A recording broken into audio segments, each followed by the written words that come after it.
Tonight, we're heading straight into the heart of West Texas, where endless highways stretch beneath a burning sky, and the wind carries whispers of things better left unseen. From forgotten rest stops to dust-covered roads that seem to go nowhere, these are 20 disturbing things people have found while driving across this desolate land, each one more unsettling than the last. But before we begin, here's something strange.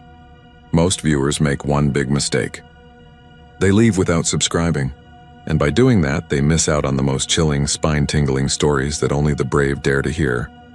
Don't be one of them. Hit that subscribe button now, because what's waiting on these roads is far from over. So where are you watching from, and what time is it there? Let me know in the comments. Because out here in West Texas, once the sun goes down, the night doesn't just begin, it hunts. Now buckle up. The road ahead is long, empty, and full of horrors waiting to be found. I used to take that stretch of highway more often than I'd like to remember. Back when I was doing service calls for the oil field equipment company, before I quit drinking and before my marriage dried up like everything else in this part of Texas. The rest stop outside Fort Stockton was one of those places you don't think much about when the sun's out. Just a flat patch of cracked asphalt, a few picnic tables, a vending machine that hasn't worked since the early 90s, and 2 gas pumps that look older than sin. There used to be a small office attached, the kind where the attendant would sit behind bulletproof glass and slide you your change through a metal drawer. They boarded it up years ago. The first time I stopped there was in late August, the kind of heat that makes the sky buzz. My truck was running low and I didn't trust the gauge. I pulled in out of habit before remembering it had been shut down. The pumps were still standing though, their digital screens dark, hoses looped over the handles like tired arms. What caught my attention was the faint sound of clicking. It was rhythmic, steady like the slow turn of an old engine that wouldn't start. I assumed it was the metal expanding in the heat until I realized it was coming from the pump itself. It was the right side one, pump 2. The handle was trembling slightly, just enough to make the lever snap up and down. Click, click, click. I put my hand on it and the sound stopped. The metal was cold despite the heat. When I let go, it started again. I remember thinking it was just wind, but there wasn't any. The air was dead still. I went inside the little office more out of curiosity than sense. The door was padlocked, but one of the windows had been pried open and I could see through the gap. The counter was covered in dust and mouse droppings. A single fluorescent light fixture hung from the ceiling by its wires. There was an old coffee mug sitting by the register with a name written on it in faded marker. Ralph. The kind of name that somehow made it all sadder. I didn't linger. It felt wrong to. As I walked back to my truck, the clicking grew louder. I turned and watched the pump lever snap up again, like something invisible was squeezing it. I told myself it was probably pressure still trapped in the line, even though that made no sense for something disconnected for years. A week later, I had to take that same route again. I told myself I wouldn't stop, but I did. I don't know why. Maybe because I wanted to prove to myself that the first time was just heat and nerves. The sun was going down, throwing long shadows across the road. I parked and listened. Sure enough, there it was. Click, click, click. Steady as a metronome. This time the screen on pump 2 was glowing faintly. Not bright, not enough to read anything, just a pale green shimmer behind the dust-covered glass. The display flickered like a heartbeat, numbers trying to form and failing. I stepped closer. The pump handle rose on its own and locked into place. Then the clicking turned into a low hum, like electricity moving through a wire. I reached out and touched the metal casing. My fingers went numb instantly, like I'd brushed against a live wire. I stumbled back and nearly fell. The hum died. I stood there shaking, trying to catch my breath. The screen went dark again. I climbed into my truck and drove off without looking back. For a few days I couldn't stop thinking about it. I even mentioned it to one of the other guys at the yard, Ray, who'd been with the company longer than anyone. He laughed until he realized I was serious. Then he said, "You shouldn't go near that place. The guy who used to run it, Ralph, he died there, locked himself inside after closing time. They found him in the morning, hand frozen to the pump handle. They said he'd had a heart attack, but some folks think otherwise." I asked what he meant. Ray shrugged and said, he'd been complaining that the pumps kept turning on by themselves. The electric company swore the place wasn't drawing a watt. After he died, they pulled the meter. Power lines are still cut, but people swear they've seen the lights come on. I wanted to call him full of it, but I knew what I'd seen. I told myself I was done with that stretch. I started taking the longer route through Pecos, even though it added an hour to my drive. But trouble has a way of finding you again. Late September, a storm rolled in while I was hauling equipment. The rain came down like it was trying to erase the world. My wipers were shot and I could barely see the road. I spotted the glow of the rest stop ahead and pulled in, figuring I'd wait out the storm. The lightning lit up the horizon in violent flashes, and in between them, I could see the pumps. Both of them were on now, glowing bright green like twin eyes in the dark. I cut the engine and sat there listening. Between the thunderclaps, I heard the clicking again, faster this time. I don't know what possessed me to get out, but I did. The rain was cold, soaking through my shirt in seconds. As I got closer, I saw something that made my stomach drop. There were wet footprints leading from the office door to pump 2. Bare feet, long strides. They ended right at the base of the pump. The handle was down this time, but it was shaking violently, rattling in its cradle. I could smell gasoline, sharp and metallic, though the ground was dry. I leaned down and saw that the nozzle was dripping something clear. Not fuel exactly, more like water. Each drop hit the puddle at my feet with a faint hiss. Then the screen lit up brighter, showing a set of numbers, 003. It was adding fractions of a cent, as if something invisible was pumping fuel. I took a step back and shouted, "Who's there?" The only answer was the clicking, faster now, almost angry. A shape moved inside the office. I saw it in a lightning flash, a figure standing just behind the window. For a second, I thought it was a reflection until it turned its head. The face was pale, hair plastered down, eyes dark. The mouth opened and I heard the faintest sound carried through the storm. Pump 2's not working right. I ran to my truck, slipped on the wet asphalt and slammed the door shut. The pumps were still glowing as I started the engine. I drove off with my hands shaking so bad I nearly hit the divider. In the rearview mirror, I saw the lights flicker and then go dark. I told Ray about it the next morning and he didn't laugh this time. He looked at me like he wanted to say something but thought better of it. 2 days later, he called me at home. He said one of the company drivers had stopped at that same rest area. Same night, about an hour after I left. He found both pumps lying flat on the ground, torn clean off the concrete, hoses shredded like they'd been yanked out from underneath. They fenced the place off not long after. If you drive that way now, you can still see the outline of the rest stop from the road. The office is gone, the pumps too. But every now and then, if you roll down your window after dark and listen close, you can still hear it. That slow, steady rhythm echoing through the desert air. Click, click, click.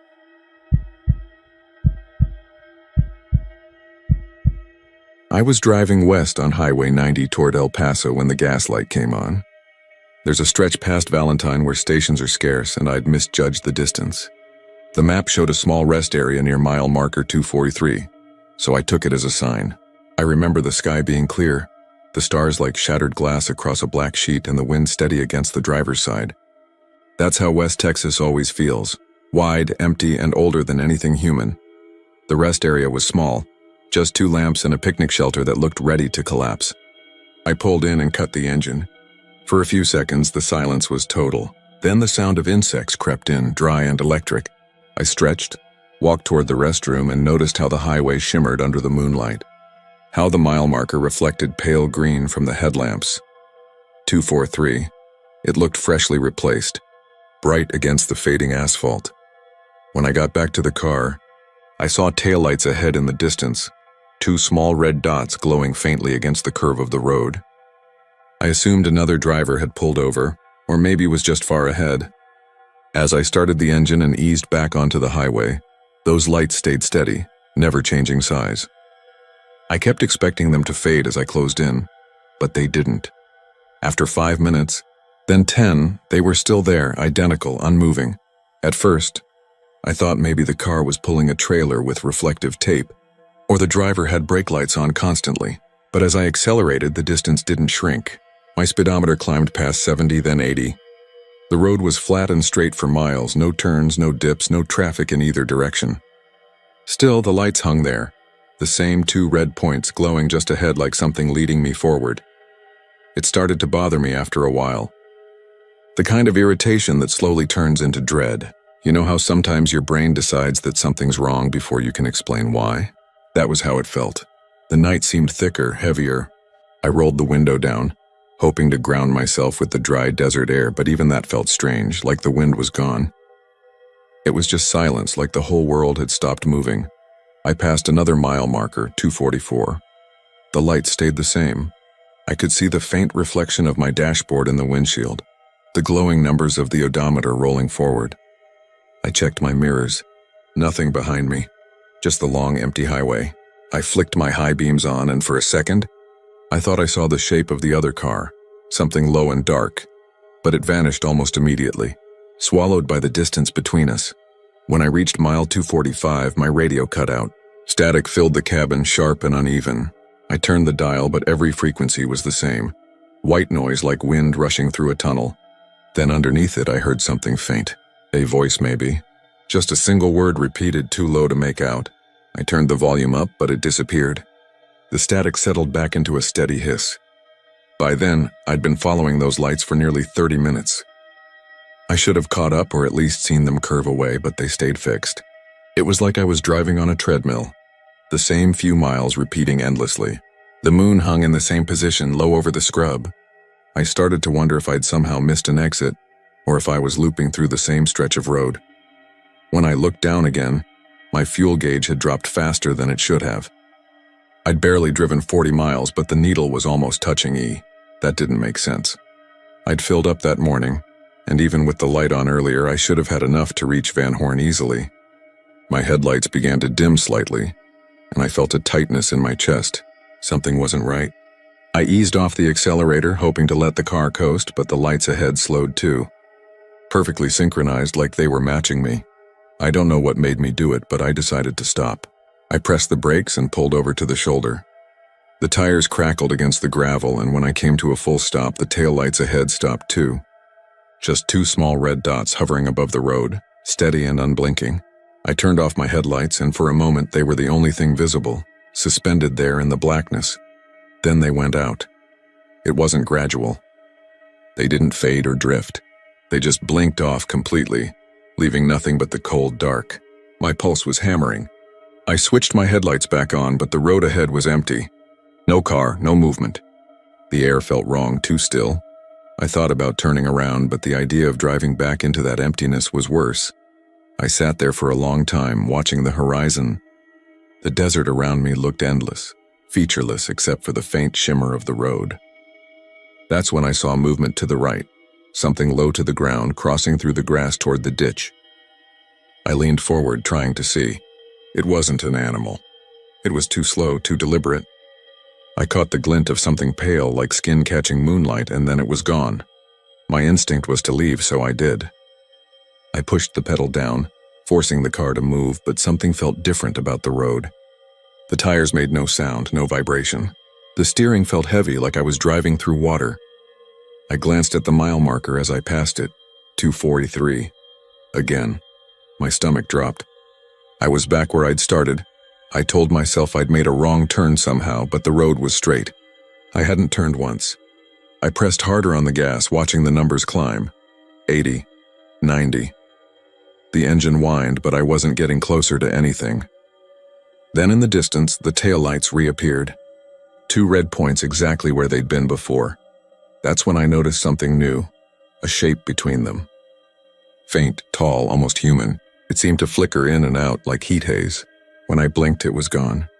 I tried to convince myself I was imagining it, that I was just tired. I hadn't slept much in 2 days, and West Texas roads can play tricks on you. But as I got closer, if I even was getting closer, I could swear I saw it again, standing in the center of the road, just beyond the lights. It wasn't moving. It was waiting. I don't know what I expected when I reached for my phone. Maybe to call someone, maybe just to prove I still existed. But there was no signal no matter how many times I checked. The battery percentage dropped faster than normal. When it hit 1%, the screen flickered and went black. I drove for what felt like another hour. The mile markers kept repeating, 243, 244, 245, and then back to 243. The same landmarks appeared again and again. The broken fence, the dead coyote by the ditch, The billboard half collapsed against the wind. Each time the lights were there, hovering at the same distance. Each time I tried to close the gap, and each time I couldn't. At some point I realized I wasn't tired anymore. My body felt numb, detached. The hum of the tires was gone completely. Even the insects were silent. I rolled down the window again, but there was no air, no movement at all. Just a deep, empty stillness. The desert around me looked flat, endless, unreal. Then I saw something in the reflection of the windshield.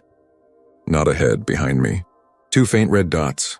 I turned, expecting to see taillights in the distance, but they were right there, hovering just above the trunk. My breath caught. They weren't lights anymore. They were eyes. I slammed the brakes, but the car didn't stop. The road stretched endlessly, and the engine sound faded into nothing. The lights behind me grew brighter, closer until everything inside the car turned red. My hands locked on the wheel, and for the first time I realized I couldn't feel my pulse. Couldn't feel the seat beneath me. Couldn't feel anything. When the car finally stopped, there was no impact, no noise. I stepped out, or maybe thought I did. The desert was gone. The highway was gone. All that remained was the faint green glow of a single sign, mile marker 243. If you ever find yourself out there at night, heading west on Highway 90, you'll see it.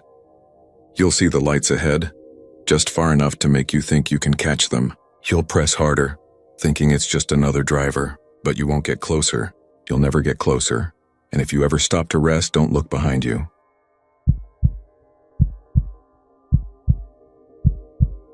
I'd been running loads through West Texas for almost 15 years, and if there's one stretch of highway that still makes the back of my neck prickle, it's the I-20 between Midland and Big Spring.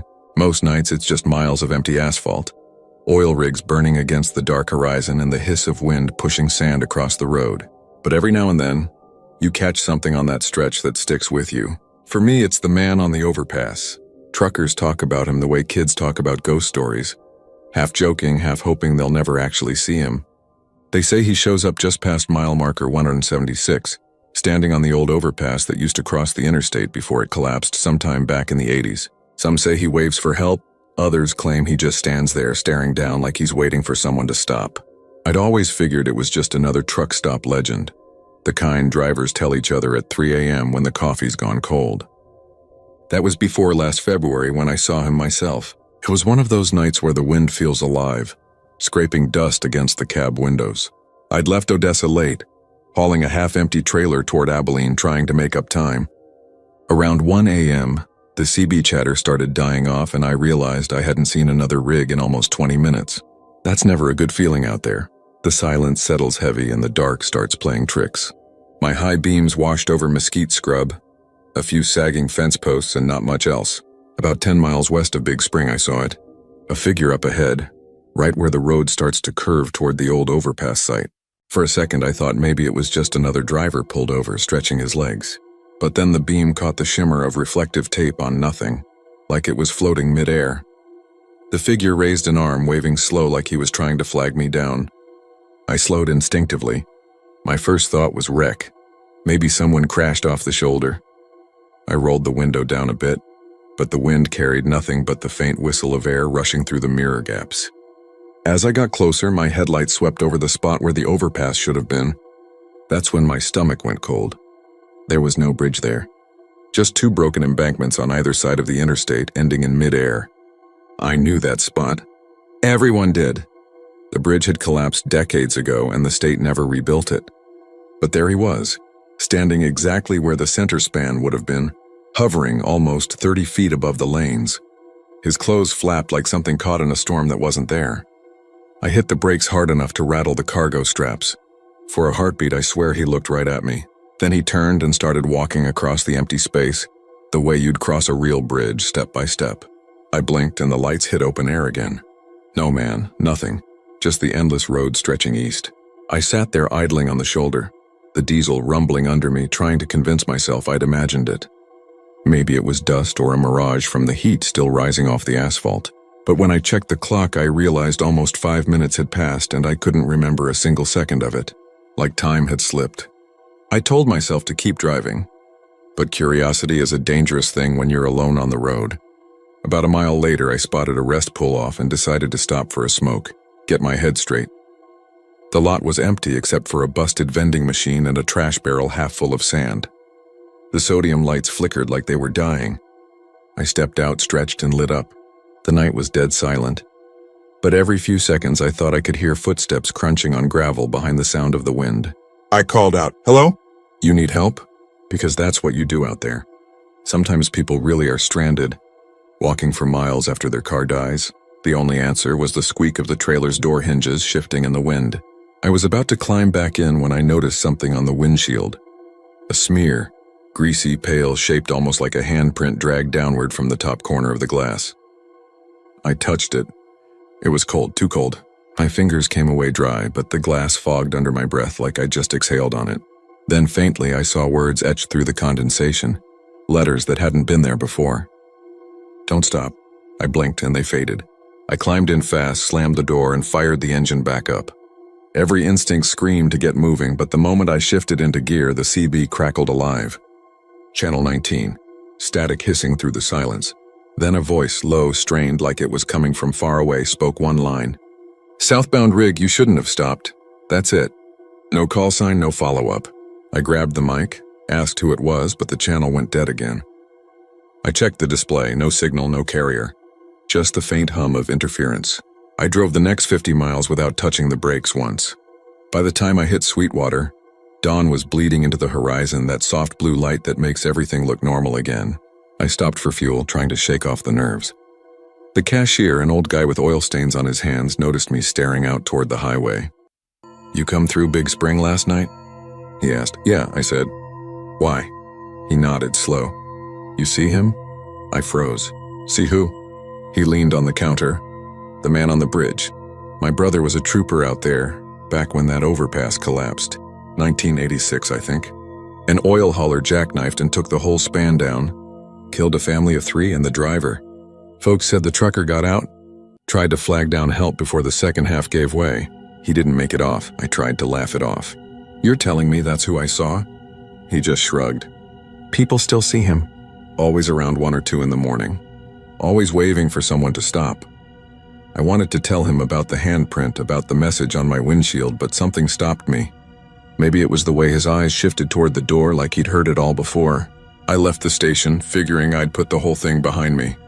For a few weeks I managed to forget, until last month when I passed that same stretch again. Clear night, full moon, not a cloud in sight. I glanced at the clock. 1:12 a.m., and I'll be damned if I didn't see the outline of a man up there again, standing where no road should be. Only this time he wasn't waving. He was pointing, straight at me. I floored it, but for the next 2 miles my radio filled with the same voice I'd heard that night. Crackling, distorted, cutting in and out through the static. I could barely make out the words, but I caught enough to freeze the blood in my veins. "You stopped once. Next time you don't drive away. I haven't taken that route since. Doesn't matter if it adds 3 hours to my haul. I'll loop north through Lubbock before I touch Big Spring again." Some of the boys still swear it's just a story, that there's nothing up there but sand and scrub and the wind howling through the guardrails. But I know what I saw. And when I close my eyes at night, I can still see that figure on the overpass, arm raised in the dark, waiting for the next driver to slow down just long enough to notice him.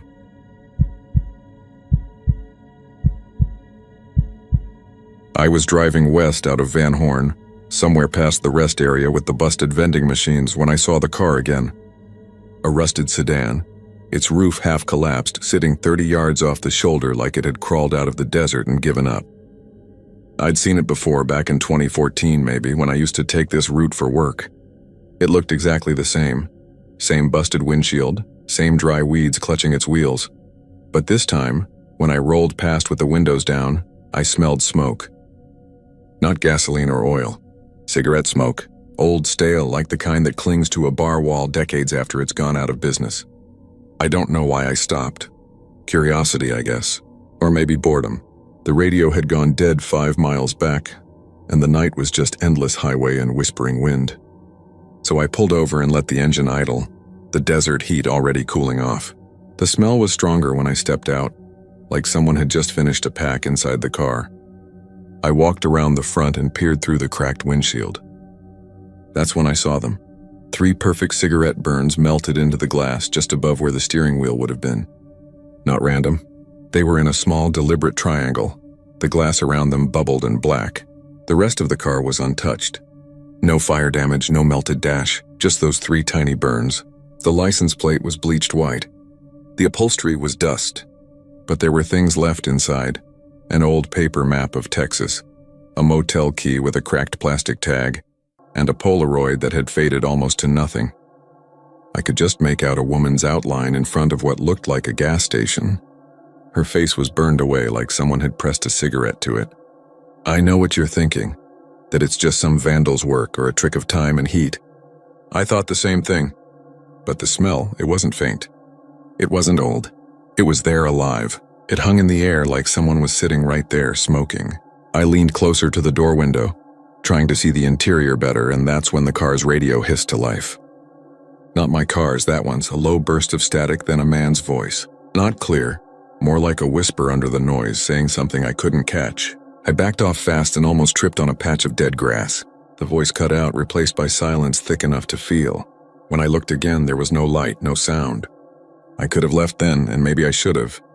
But the key on the passenger seat had a motel name I recognized. The Desert Star. It was one of those half-abandoned motor inns outside town. The kind truckers use when they can't make El Paso before dawn. I'd passed it a dozen times, and I don't know why, but I felt like I needed to see if it was still there. I left the sedan where it sat and drove another 10 miles before the sign appeared, bent and bullet-riddled. The Desert Star Motel. Vacancy flickering in dying neon. The parking lot was empty except for a single trailer in the back and a couple of rooms with their curtains drawn. I parked near the office. Inside, a small fan turned lazily behind the counter, stirring the smell of mildew and smoke. The manager was an old man, shirt stained at the collar, eyes heavy like he hadn't slept since the Reagan years. I held up the key. "You still use these?" He looked at it for a long time before shaking his head. "Haven't seen one of those in years. Room 12 burned down in '89, took the whole east wing with it." "What happened?" He glanced toward the far end of the lot. Man checked in with his wife. Said they were coming from Fort Stockton. Middle of the night, someone heard shouting, then fire. They found him in the car outside town a week later, still smoking a cigarette when they pulled him out. But he'd been dead for days. I tried to laugh it off, but it caught in my throat. "What about the wife?" "They never found her." He reached under the counter and pulled out a yellowed binder. "Cops said he probably killed her and lit the place himself. But some of us heard things, said they saw someone in that car for years after. Always the same smell, burning cigarettes. When I got back to my car, the air was thicker. The smell was back. I turned the ignition, but before shifting into drive, I looked at the passenger seat. The motel key was gone. In its place was the Polaroid, clearer now than before. The woman's face wasn't burned away anymore. She was smiling, head tilted, one arm around a man whose face I couldn't make out. The photo looked newer, brighter, fresh. I tossed it onto the dash and got out of there, headlights cutting through the dust until the road swallowed everything behind me. I didn't look in the mirror. Didn't want to. I drove all the way to El Paso before pulling over at a truck stop, too wired to sleep. When I finally did, I dreamed of that smell, heavy and hot, wrapping around me like a hand over my mouth. 2 days later, I stopped for gas on the way back east. Curiosity again, I guess. I told myself I'd just see if the sedan was still there. It wasn't. The spot was empty except for 3 small circles burned into the asphalt, arranged in the same triangle I'd seen on the windshield.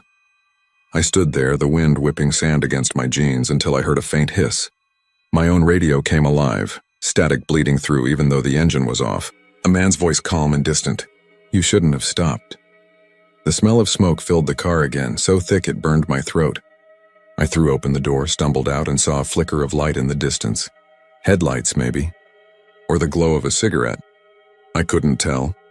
It stayed there on the horizon, red and pulsing, until it faded into the dark. That was 6 months ago. The Polaroid's still in my glove box, no matter how many times I've tried to throw it away. I burned it once, even watched the edges curl and blacken, but the next morning it was back. Clean, unburned. The woman's smile sharper than before. And last night, when I got into my car, there were 3 tiny burns melted into my windshield. I can smell the smoke again. Stronger this time, like someone just finished their last cigarette and dropped it between the seats.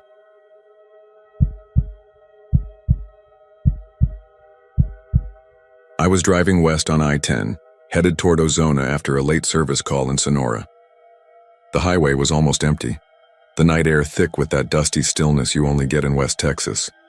My eyelids were starting to sag from the endless dark and the hum of the tires, so when I saw the blue rest area 2 miles sign flicker in my headlights, I figured it was a good place to stretch my legs and splash some water on my face. The rest stop sat between the scrub hills like something forgotten, half swallowed by mesquite. One flickering light over the vending machines, the rest in darkness. I parked near the building, the gravel crunching under my boots as I stepped out.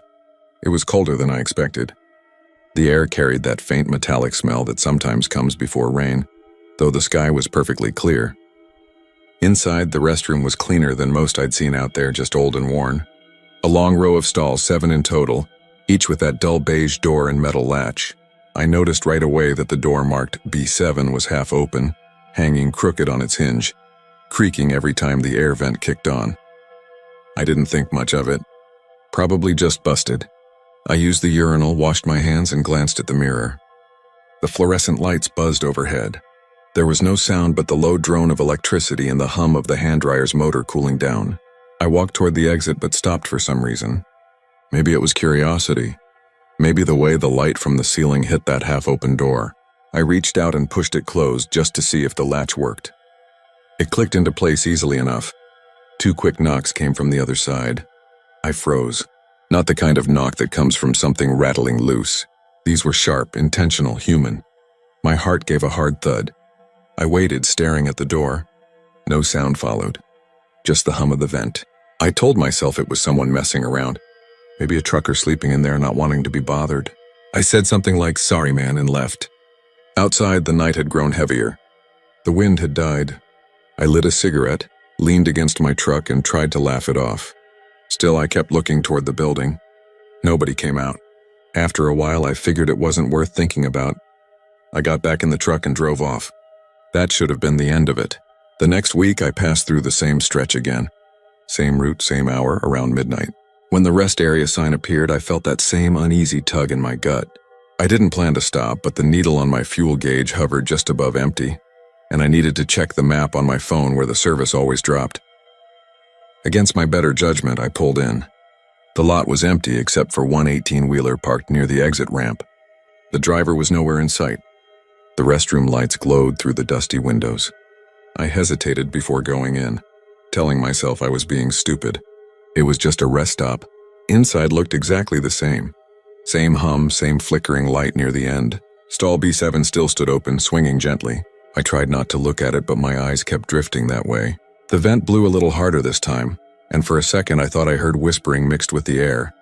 Soft, like someone murmuring from far away. I stood there listening.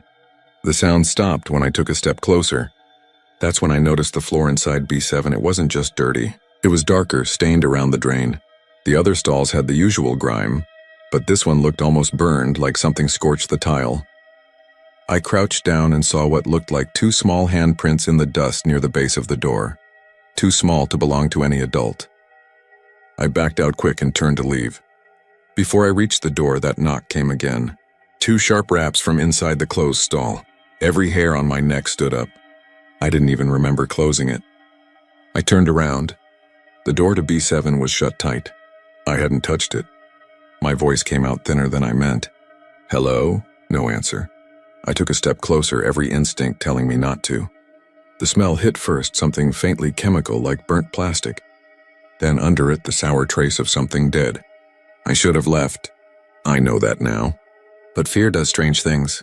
It doesn't always make you run. Sometimes it freezes you right where you are, curious and horrified at once. I reached for the latch. Before I could touch it, the door rattled violently from the inside. Not just a knock this time, a pounding, desperate and fast, like someone trapped and clawing to get out. The sound shot through me and I stumbled backward into the sinks, my hand smacking the mirror.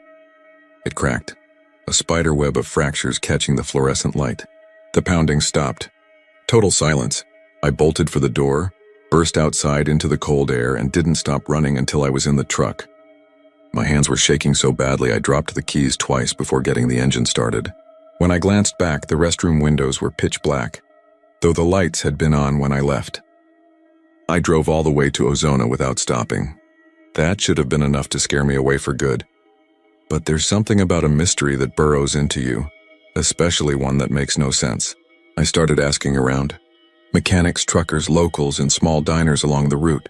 Most shrugged, said that rest stop had been there for decades. A few gave me looks like I'd said something stupid. One old trucker sitting at a cafe near Sheffield told me not to mess with things along that stretch. Used to be an accident out there, he said, stirring his coffee. Mother and her little boy. Rain came down hard, car spun off the highway. Folks say they tried to get to the restroom before it hit. Never made it. Burned up when the tank went. He didn't say which stall it happened in, but I didn't have to ask. The story stuck in my head for months. I told myself it was coincidence that people like me fill in blanks with superstition. But something about it gnawed at me until one night on another westbound haul, I found myself slowing again as that same blue rest area sign appeared. It was around 2 in the morning.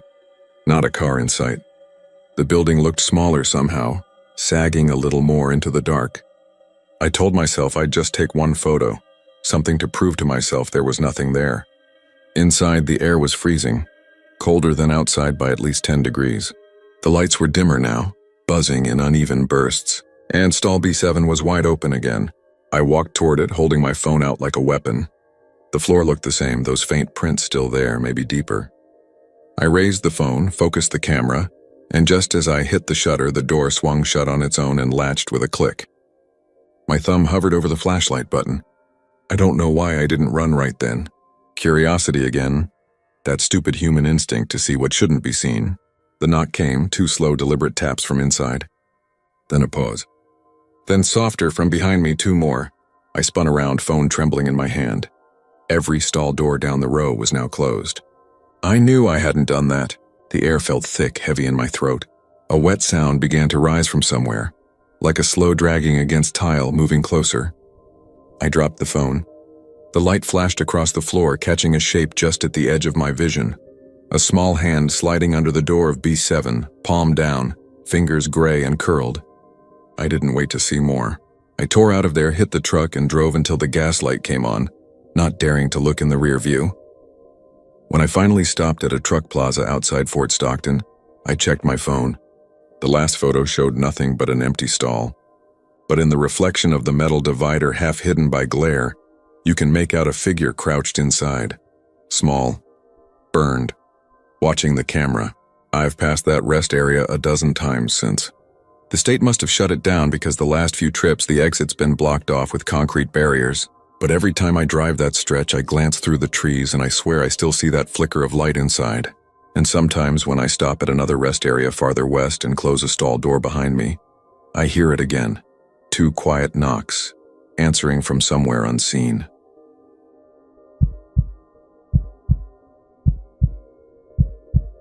I used to pass exit 311 every morning on my way to work. The stretch between Sweetwater and Abilene that cuts through a sunburnt ribbon of scrub and power lines. The land out there is flat enough to see weather coming an hour before it hits you. And the highway looks endless until it dives into a low spot where the shoulder widens for a moment, and a single green sign points toward a county road no one uses anymore. That's where I started noticing the shoe. It was a child's sneaker, small and sun-faded, the kind with the rubber toe and a Velcro strap. It sat about 3 feet off the rumble strip, always tilted the same way, pointing toward the horizon. The first time I saw it, I didn't think anything of it. There's all kinds of junk on Texas highways. Hubcaps, shredded tires, pieces of bumpers, even clothes. But what caught my eye was that it stayed there. A week went by, then another. Rainstorms came through and the shoulder flooded. The shoe vanished for a couple days and I figured it finally washed away. Then on Monday morning, there it was again. Same spot, same tilt. Just cleaner. I mentioned it to a coworker named Ray who commuted from Merkel. He grinned and said I'd joined the club. When I asked what he meant, he said that shoe had been out there for years. You move it, it comes back, he said. Highway crews toss it, next week it's there again. Some say it's bad luck to stop near it. He laughed, but I could tell he didn't want to talk more. That stuck with me. A few mornings later, curiosity won. I pulled onto the shoulder and parked about 20 yards ahead of it. The air smelled like burnt dust and diesel, the kind of smell that never leaves this part of the state. I walked back, crunching gravel under my boots, half expecting to find a prank toy or something. Up close, it looked ordinary. A child's size 3 sneaker, grayish blue with a little cartoon rocket on the heel. The fabric was rough and stiff from sun exposure. The weird thing was how new the sole looked.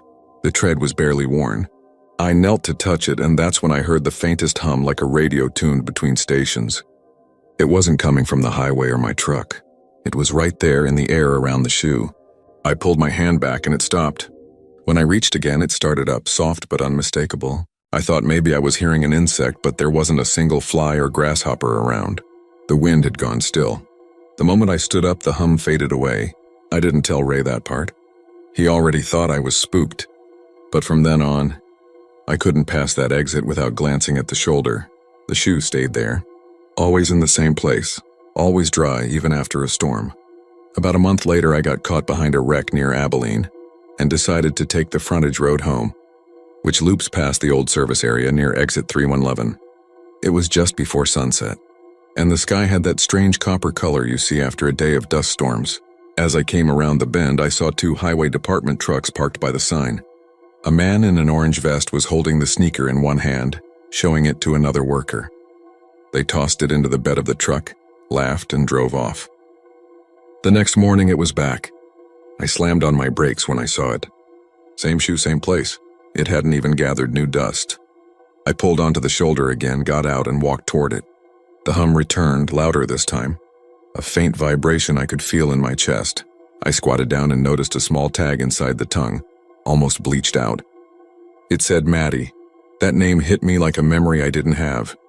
I whispered it under my breath, and the hum stopped completely. For the first time, I looked past the guardrail into the field. About 50 yards out, the land dipped into a shallow wash full of mesquite and broken fence posts. There was a rusted sign half buried in sand that said, Caldwell Family Picnic Area. I'd never seen it before. Something about that name made me feel off. That night I looked it up. The only thing I could find was an old newspaper clipping from 2003 about a family whose SUV rolled over near that exit.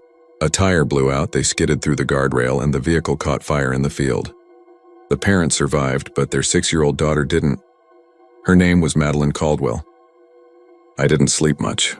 2 mornings later, I decided to drive through there again, just to see if maybe the highway crew had finally paved over that shoulder. The shoe was gone.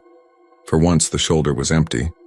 I felt a strange relief as I passed it, like a door had been quietly closed. But around noon, when I drove back west for work, I saw something that made me pull over without thinking. There were 2 shoes now, both small, both pointing toward the horizon. One had the rocket logo, the other had a pink butterfly. I didn't move closer. I just stood by my truck, staring across the hot air, hearing the faint whisper of tires from the distant highway, and wondering if anyone else could see them, or if they only appeared to people who'd touched the first one. That night, Ray called me out of the blue. He sounded drunk or scared or both. He said one of the road crew guys from that day, someone named Hank, had gone missing. His truck was found near exit 311, door open, engine still running, but no sign of him. Ray said the cops figured he'd wandered into the desert and got lost, but they never found tracks past the guardrail. The next morning, I didn't take the highway. I took the farm roads instead, even though it added an hour to my commute. But by late afternoon, something pulled at me. I can't explain it. I told myself I'd drive past once more, no stopping, just to prove it didn't matter. When I reached the overpass, my palms were sweating. The shoulder was empty again. For a while, I thought it was over. But about a week later, on my way home in the dark, I saw something small and white flash in my headlights. I slowed down and realized it was the sneaker again, lying perfectly in the same spot. The hum was gone, but I felt that same pressure in my ears, like when a storm front rolls in. I couldn't resist. I stopped the truck, left it idling, and got out. When I reached it, I saw footprints, tiny ones pressed lightly into the dust, leading away from the shoe toward the guardrail. They ended where the pavement met the dirt. Beyond that, the ground looked smooth, untouched. I followed them anyway, stepping over the rail. The field smelled faintly of burnt rubber and wet clay, though it hadn't rained in weeks. The old sign was gone now. I found the charred outline of something circular in the sand. Maybe a tire mark, maybe something else. Then I heard a sound I'll never forget. It was a child's voice, faint but clear, humming the same note I'd heard before, only now it carried words. I couldn't make them out, but it sounded like a lullaby. I froze. The voice was coming from behind me near the guardrail. When I turned, there was nothing there. No footprints except my own. But the sneaker was gone. I backed away, stumbled to my truck, and drove until I hit the next town. I didn't tell anyone. The next morning, I checked the local news. Nothing about missing workers. Nothing about strange noises or vandalism. Just another wreck report near exit 3111. A pickup had drifted off the shoulder and rolled into the ditch. The driver was listed as unknown. The article said only one item was found near the scene, a single child sneaker, undamaged. I quit that job 2 weeks later and moved east toward Weatherford. I still drive, but I take back roads and avoid the interstate whenever I can. Every now and then I'll catch a glimpse of a shoe on the shoulder, a sneaker, a sandal, sometimes a little boot, and I feel my stomach tighten. Most of the time it's just trash. But once near Stephenville, I saw one that looked exactly the same. Same size, same cartoon rocket, same tilt toward the horizon. And I swear just before I passed it, the hum started again.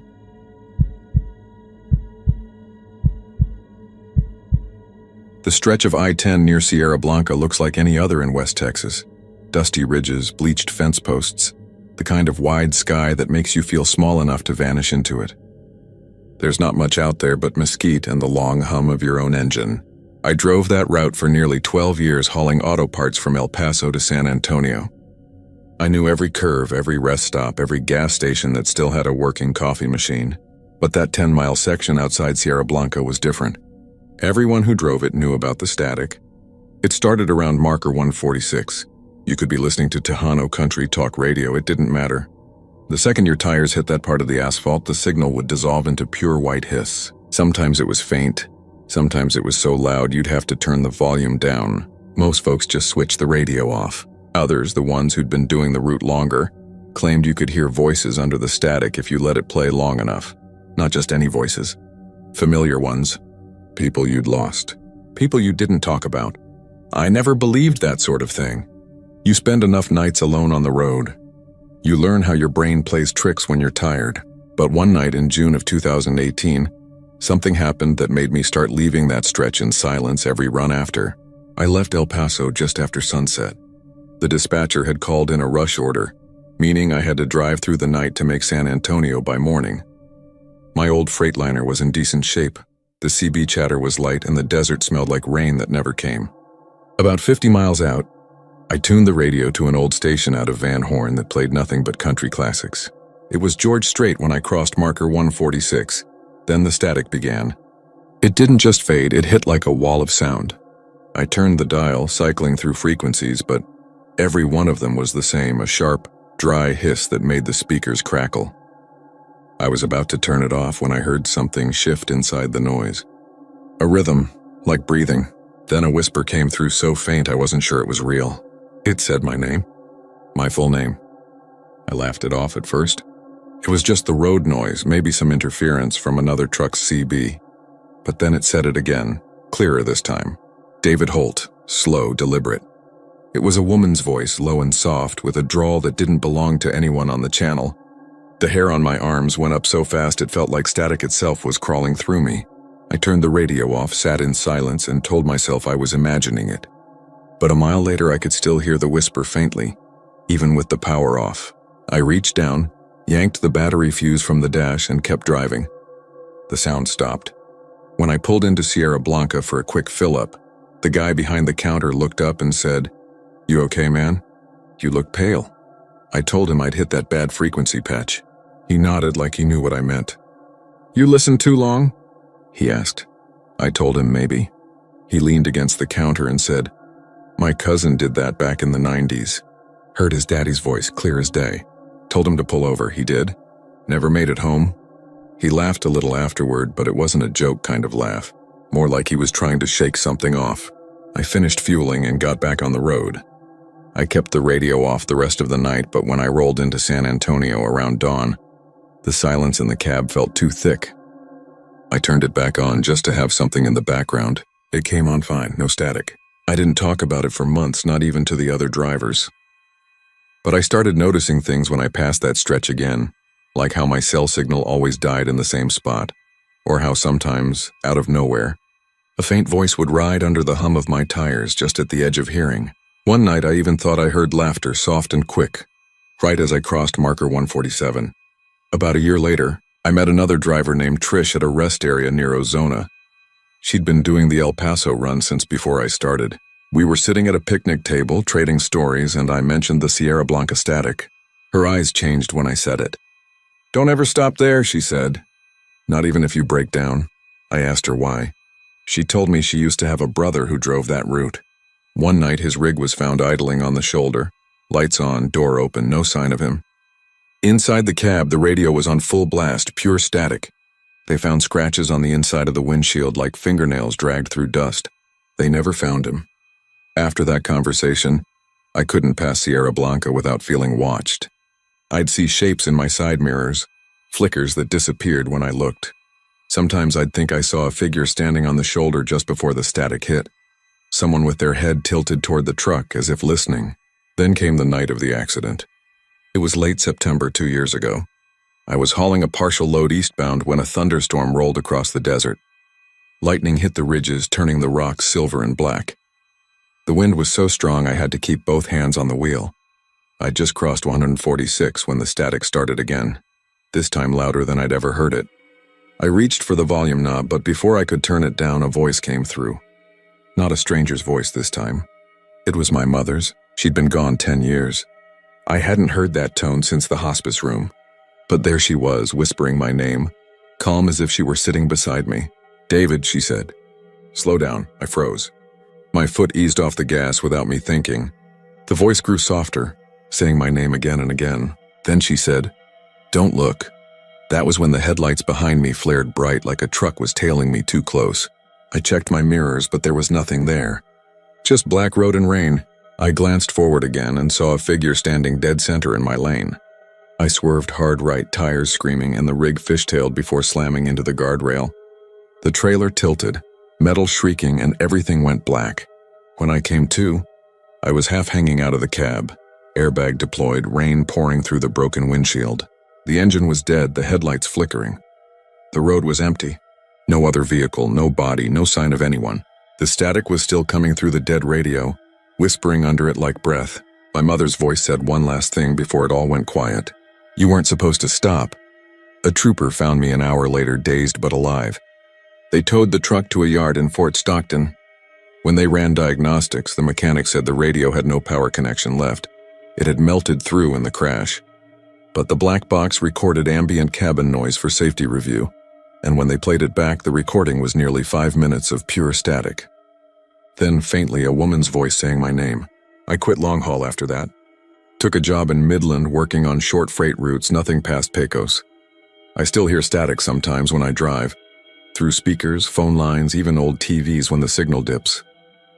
I tell myself it's just my nerves, the echo of too many empty miles. But last week I got a call from a number I didn't know. I answered and all I heard was a hiss. Then a woman's whisper. It said my full name, and for a second before the line went dead, I could have sworn I heard my own voice answer her back.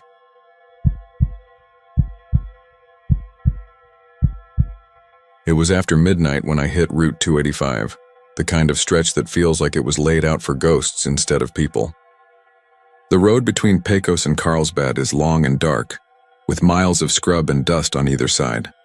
I'd been driving for hours, the kind of tired where your eyes sting and the hum of the tires starts sounding like words. I was hauling sound equipment back from a job in El Paso, heading north to Amarillo, and I figured I'd make another hour before pulling into some lot to nap.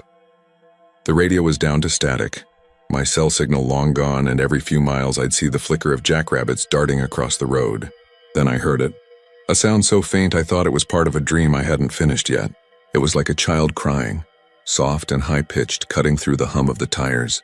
I turned off the music to be sure, and it came again, longer this time, rising and breaking into what sounded like a whimper. It was coming from the desert to my right, from somewhere beyond the barbed wire fence that lined the road. I slowed down, more curious than afraid, thinking it might be a coyote. They can sound like anything when they're calling. Sometimes a woman, sometimes a baby, sometimes something you can't describe at all. But this was different. Coyotes don't cry in patterns. This sound came in short bursts, each separated by a pause like someone was trying to breathe through tears. I drove another half-mile, then saw a shape by the shoulder, small, hunched over. I eased off the gas. My headlights caught it for a moment. A pale outline like a child crouched near a mile marker, shoulders trembling. I gripped the wheel. I told myself it was just a trick of the light or maybe an animal tangled in wire, but as I passed, it turned its head. I swear I saw eyes, too bright, too human, too full of something that felt wrong. I kept driving. My pulse kicked hard in my throat and I told myself not to stop. That stretch of 285 is famous for setups. People pretending to be stranded, people crying for help, then others coming out of the dark once you pull over. But a few minutes later, the crying started again. It was louder now, closer, like it was inside the truck. I checked the mirrors, the back seat, even the passenger floor, but there was nothing. I thought the sound might be echoing from the road behind me, so I rolled down the window a crack to listen. The wind came in dry and cold, carrying that faint, broken sob. It was like someone was out there in the blackness, running alongside the truck, calling for me. After a while, I started to feel it, something strange, like the desert itself had gone hollow. The stars looked wrong, scattered too wide, the horizon swallowed by darkness. My headlights picked up a shimmer of heat ahead, though the night was cool. Then, out of nowhere, I saw taillights. A car maybe a quarter-mile ahead, crawling slow. Relieved, I sped up to catch it, thinking I'd stay close in case something was wrong with the road. But the closer I got, the stranger it looked. The lights didn't move like a car's. They swayed, bobbing slightly, as if hanging in midair. When I finally drew close enough to make out the outline, they vanished. No car, no dust. Just an empty road and that sound again. Sharper now, cutting through my open window like a blade. I slammed the window shut and hit the gas, the truck growling beneath me. I didn't want to see or hear another thing. But Route 285 has a way of turning into a loop when you're scared. Every turn looks like the last, every fence post the same. My GPS had frozen miles ago. Then to my left, I saw movement. Something was pacing the truck just at the edge of the headlights. The shape was low and quick, gliding over the brush. For a second, it looked like a coyote, thin and gray, its back arched, tail low. Then it stood up. It didn't make sense. It rose like a person, arms hanging limp at its sides, head cocked toward the truck. The eyes caught my headlights again, glowing dull yellow, and its mouth opened wide. That same crying sound pouring out, ragged and wet. I could see its teeth, too many, too small, like they'd been filed down. I floored it, tearing down the highway until the sound faded and the shape disappeared behind me. I didn't stop until I reached a gas station outside Carlsbad. The clerk behind the counter looked up when I came in. I must have looked pale. I asked him if anyone had ever heard weird noises out there on 285. He nodded once, slow, and said, "You must have been alone." I told him I was, and he said that's when it calls. Some folks think it's a coyote that went rabid a long time ago and learned to mimic voices. Others say it's a kid from the reservation who got lost in the desert and never made it home. He said it always cries for company, and if you stop, it follows you back into town. I didn't believe him, not really. I told myself I was just tired, hallucinating from the road. But when I stepped back outside, the night was dead quiet. No wind, no traffic. Just as I reached my truck, I heard it again, soft, distant, and coming from the empty fields beyond the lights. A single cry like a child's carried by the wind. I got in, locked the doors, and started the engine. The radio flickered on by itself, all static, but through it came a faint sound I'll never forget. A small voice whispering my name, drawn out slow as if testing how it felt to say it. I left Route 285 that night and took the long way north, even though it added hours. A week later, a rancher near Orla found coyote tracks circling his truck in the morning. But they weren't normal. They ended halfway to the fence, then turned into bare footprints. A child's footprints, small and light, pressed into the sand before fading into nothing. I told myself it was just another story, another desert myth. But sometimes when I drive alone and the road hums beneath me just right, I still hear it. That small broken cry drifting in with the wind, waiting for someone foolish enough to stop and listen.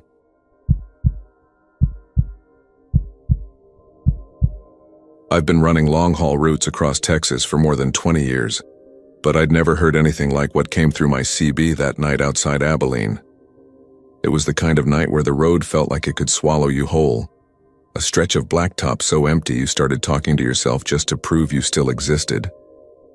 The air was dry, the stars sharp and cold, and I had Channel 19 humming low, mostly static, and the occasional check-in from other drivers I'd met at truck stops.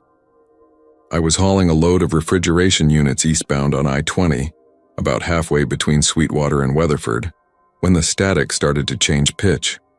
It wasn't the usual interference from power lines or weather. It was thinner, like a wire pulled too tight. Then a voice came through, and a woman's voice, calm, steady, almost formal. She said, "Stay on the blacktop." It was so faint I thought I imagined it. I turned the volume up. A few seconds of nothing but white noise, then again, clearer this time. "Stay on the blacktop. Do not leave the road," I keyed my mic out of instinct. "Copy that?" "Who's transmitting?" Static answered. Then a low, drawn-out hum rose through the frequency, like wind dragging over metal. I felt the hair on my arms stand up. I switched channels, but the hum followed. 19, 20, even down to 14. Each time I turned the dial, the voice slipped in between bursts of static, softer but still there, repeating the same phrase like a warning whispered through a wall. "Stay on the blacktop." The thing about truckers is we don't spook easy. You hear all kinds of crap out on these highways. Prank calls, busted mics, kids playing with radios. So I tried to laugh it off. But when I looked at my clock, I realized I'd lost 40 minutes without noticing. My GPS froze too. It still showed me west of Baird even though I'd passed it long ago. I slowed down, rubbing my eyes, thinking I'd dozed at the wheel. But I hadn't. The road was empty except for me. The kind of emptiness that presses against the windows and makes you doubt there's a world beyond your headlights. Then I saw the taillights. At first I thought it was another rig up ahead. 2 dim red dots floating maybe a half-mile in front. I eased back to a steady 70 and watched them hover there. No change in distance. I sped up a little. They stayed the same. I dropped back. Still there. Like a mirage hanging in the dark. The voice came through again, louder now, closer. "Stay on the blacktop." Only this time there was something behind it. A faint echo. Maybe the sound of breath near the mic. Or something moving in rhythm with her words, like wheels hitting seams in pavement. Then she said, "He's waiting." That's when I hit the brakes. My truck groaned and rattled, cargo straps creaking. I sat there in the middle of the interstate, engine idling, lights cutting through a fog I swear hadn't been there before. The air smelled like iron and burnt oil. I tried calling dispatch, but my phone was dead. Every device in the cab flickered like it had lost signal all at once. I reached for my flashlight, opened the door, and stepped down. The asphalt under my boots felt warm, too warm for night. The silence was crushing.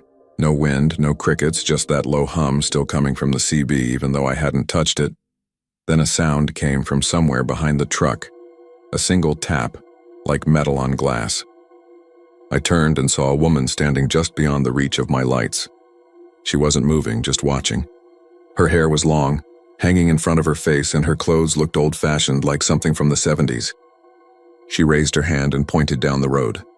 I shouted, asking if she needed help, but she didn't answer. The CB crackled again, and I heard her voice repeat, "Stay on the blacktop." The exact same tone, the same cadence, but her lips weren't moving. Then she was gone. I don't remember climbing back into the cab, but the next thing I knew I was driving again, pedal down, trying to get back to civilization. I saw a sign for Ranger 22 miles ahead, but the numbers on the mile markers stopped matching up. They started counting backward. Then they started repeating. I passed 349 3 times. The same stretch of road, the same faded billboard for a diner that hadn't existed in years. I could tell because the phone number on the sign still had a 9-wife team area code from before the split. Every time I passed it, the woman's voice came through clearer, almost conversational now. She kept asking, "Can you see the edge?" I told myself it was all in my head, some kind of stress-induced hallucination. But when she said my name, my actual name, I almost drove off the road. "Earl," she said, soft as a sigh. "You went past it." Turn back, my throat went dry. I hadn't used my real name on the radio all night. I switched the CB off completely, but the voice kept bleeding through, faint but still there, like it was inside the speakers themselves. "Turn back, Earl, he's waiting." I don't know why I didn't stop right then. Maybe because something deep in me knew that stopping would be worse. So I kept going. The fog thickened until it swallowed my headlights. I drove blind for what felt like hours until I saw lights, bright ones, flickering through the mist. It looked like a truck stop, and I nearly cried with relief. I pulled in, parked, and climbed out. But the second my boots hit the pavement, I realized everything was off. The air was too still. The pumps were older than any I'd seen in decades, with mechanical dials instead of digital ones. The sign above the store read Mitchell's Fuel and Snacks, hand-painted in red letters peeling at the edges. I remembered that name. My father used to stop there when I was a kid. It had burned down in 1982. I walked toward the door, but the closer I got, the colder it felt. My breath fogged in front of me, even though it was still a warm night. Inside, the lights flickered, and I could see shelves stocked with yellowed bags of chips and glass soda bottles covered in dust. A woman stood behind the counter. She had the same hair, the same pale skin as the one I'd seen by the road. She smiled and said, "You stayed on the blacktop." I tried to speak, but no sound came out. She motioned to the far corner where an old CB radio sat on the counter, still broadcasting static. The voice that came through was mine, my own voice repeating the same phrase over and over. "Stay on the blacktop." I ran. I didn't think, didn't look back. I just ran to my truck, slammed the door, and hit the ignition. The engine roared, and the fog seemed to peel away like it was alive, swirling around the headlights as I sped down the exit ramp. I drove until dawn, until the sun finally broke over the horizon and the world felt solid again. When I stopped at a diner outside Weatherford, I realized my odometer had jumped ahead nearly 600 miles. I checked the map, trying to retrace my route, but there was no record of any Mitchell's Fuel and Snacks ever existing near where I'd been. Later that day, at a rest stop, another driver approached me. He was a big guy, bald with grease under his nails. He asked if I'd been on Channel 19 the night before, said he'd heard a woman's voice warning drivers to stay on the blacktop, and a man answering her. Then silence. He looked pale when I told him I was the man.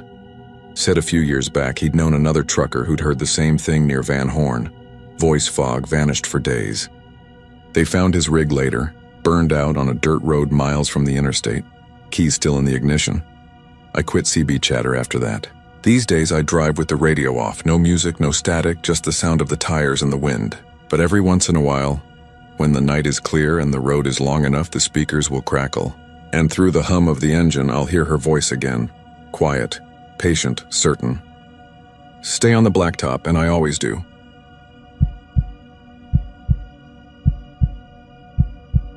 It was sometime after midnight when I saw the sign, a flickering red vacancy light in the shape of a broken arrow, barely visible through the dust on my windshield. I'd been driving west out of Alpine for hours, trying to make it to Fort Davis before the storm hit. But my eyelids were growing heavy, and the road ahead was turning into a blur of asphalt and pale yellow grass. The sign shouldn't have been there. I knew this stretch of Highway 118 almost by heart. I'd taken it dozens of times hauling deliveries between Marfa and the Davis Mountains, and there was never a motel in that spot. Just a long sweep of desert and mesquite, nothing man-made for miles. But I was too tired to argue with what I saw.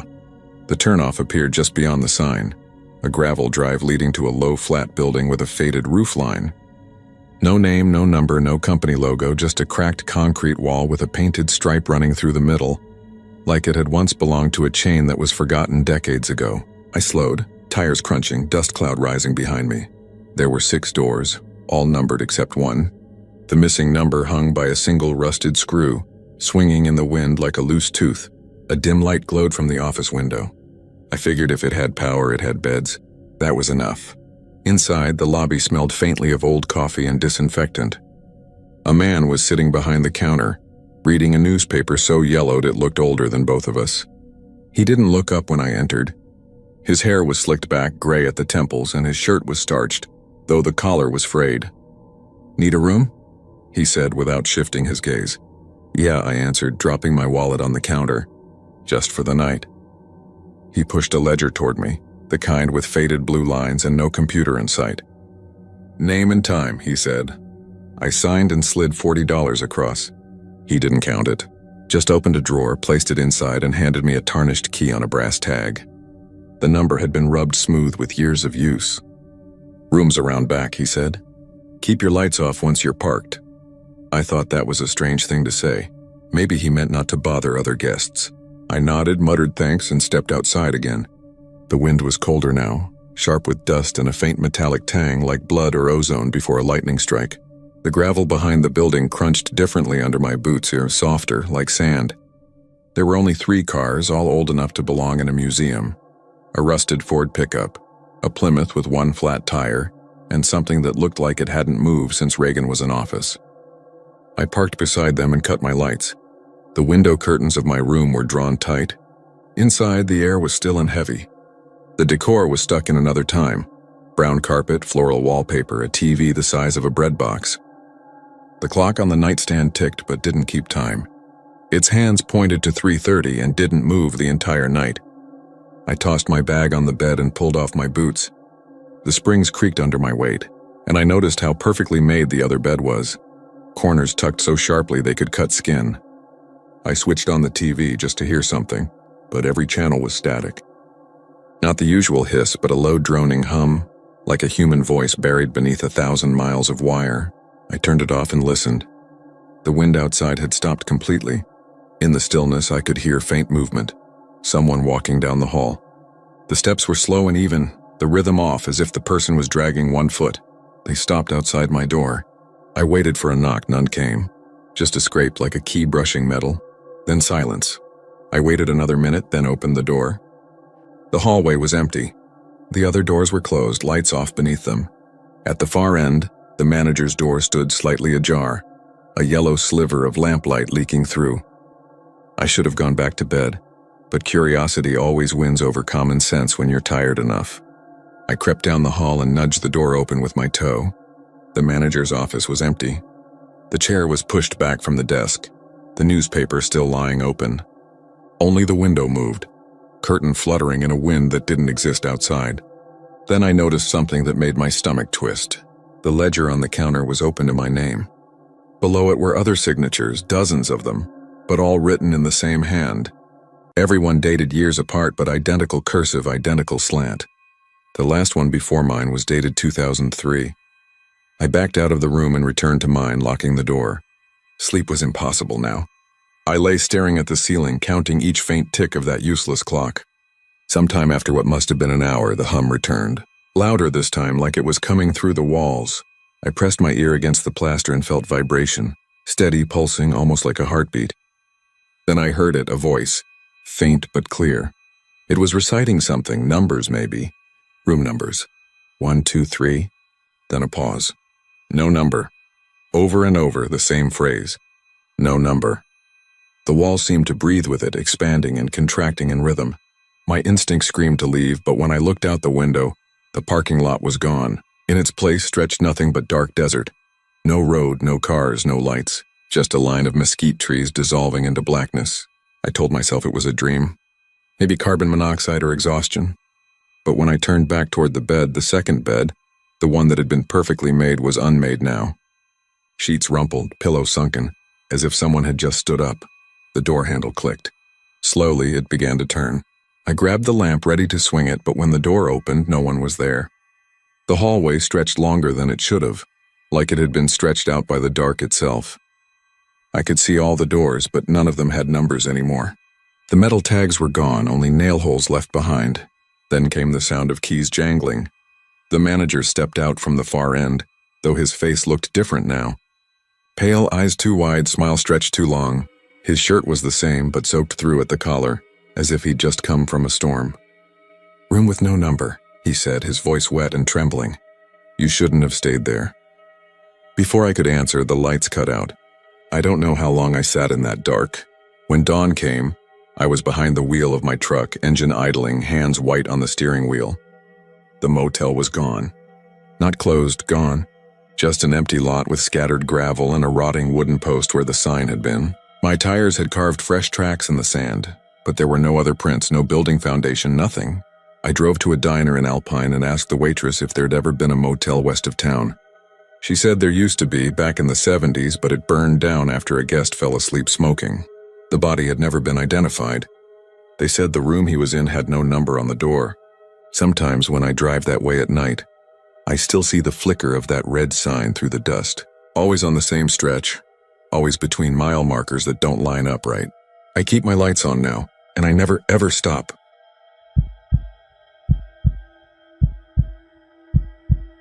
The first time I saw the lights was on a stretch of Highway 17 somewhere north of Junction, about 10 miles past a gas station that had gone out of business years ago. It was close to midnight, and I'd been driving since early evening, trying to make it to Abilene before dawn. The road out there has a strange emptiness to it, the kind that makes you feel like you're the last living thing for miles. Even the radio goes quiet, replaced by a low hum that seeps from the speakers no matter which frequency you try. That night, the sky was low and clouded and the darkness pressed in thick on both sides of the highway. I remember feeling like the world had been boiled down to just my headlights cutting through a tunnel of dust. Then, somewhere in my rearview mirror, I saw a pair of lights. At first, I was relieved. It had been hours since I'd seen another car, and the idea of someone else being out there, even a stranger, felt grounding. The lights were small and distant at first, but they began to grow closer. I checked my speedometer. I was cruising at 70, steady, and yet the lights didn't gain or fall back. They just hung there about a quarter mile behind me, perfectly matching my pace. That went on for a long time, miles, I think. Every time I glanced in the mirror, those two white points were there, unwavering. After a while, it started to gnaw at me. I tried tapping my brakes a little, expecting whoever it was to either slow down or pass me, but the lights slowed too. I sped up, pushing past 75. They followed. That was when the relief curdled into something else, something I couldn't quite name yet. There was no sign of the car itself, just those lights. They didn't bob with the motion of the road or flash with high beams or dim from distance. They were just there, steady as the stars, except there were no stars that night. Around mile marker 2 on 12, I reached a long, flat stretch that ran between low limestone bluffs. The road there is straight enough that you can see for miles ahead and behind. I glanced in the mirror again, expecting to see the outline of a vehicle finally revealed by the moonlight breaking through the clouds. But there was nothing. Just the lights. Floating, it seemed.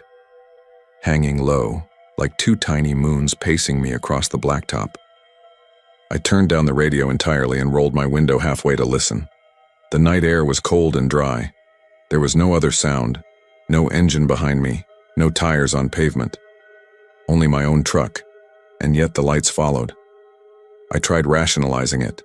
Maybe it was a reflection off something behind me, or maybe I was seeing distant headlights from another stretch of highway that curved around. But Highway 17 doesn't curve like that. I'd driven it dozens of times over the years, and there's nowhere else those lights could have come from. After another 10 minutes, I noticed something even stranger. The lights began to rise. Slowly, almost lazily, they lifted above the horizon line in the mirror. I thought it was a trick of the terrain at first, but the road was flat, and they kept rising up and up until they were well above the level of the highway. My first thought, absurd as it sounds, was that maybe it was a pair of drones or some kind of aircraft. But then they stopped, suspended high in the air, and then, one by one, they blinked out. The sudden darkness behind me was worse than the lights had been. I felt something in my chest tighten, a deep instinctive kind of fear that doesn't come from logic. I drove faster, 80 now, eyes flicking between the road and the rearview mirror. Nothing followed. Eventually, I forced myself to slow back down, telling myself I was being ridiculous. I pulled into a rest stop a few miles later, one of those empty concrete pull-offs with a picnic table and a broken vending machine. I sat there for a long time with the engine idling, trying to steady my breathing. That's when I saw them again. At first, they were faint, like a pair of distant stars peeking through the clouds, then brighter. They were behind the rest area on the far side of the highway, about 50 feet up. They hovered silently, white and sharp against the black sky. My hand went to the ignition, ready to turn the truck off, but some part of me couldn't move. I just watched, unable to look away. Then, as if responding to being noticed, they began to drift toward me. I swear to God, they didn't move like anything mechanical. It wasn't a steady flight. It was slow, deliberate, like they were choosing each inch of space between us. The air in the cab felt thick, pressing against my chest. I killed the headlights, hoping maybe I could just fade from their sight. The moment I did, the lights stopped moving. They hung there, perfectly still, and after a few seconds one of them began to dim, pulsing faintly as if it were breathing. I don't know how long I sat like that. When I finally turned my headlights back on, they were gone. I didn't stop again that night. I drove straight through until dawn, only pulling over once I reached a truck stop outside Abilene.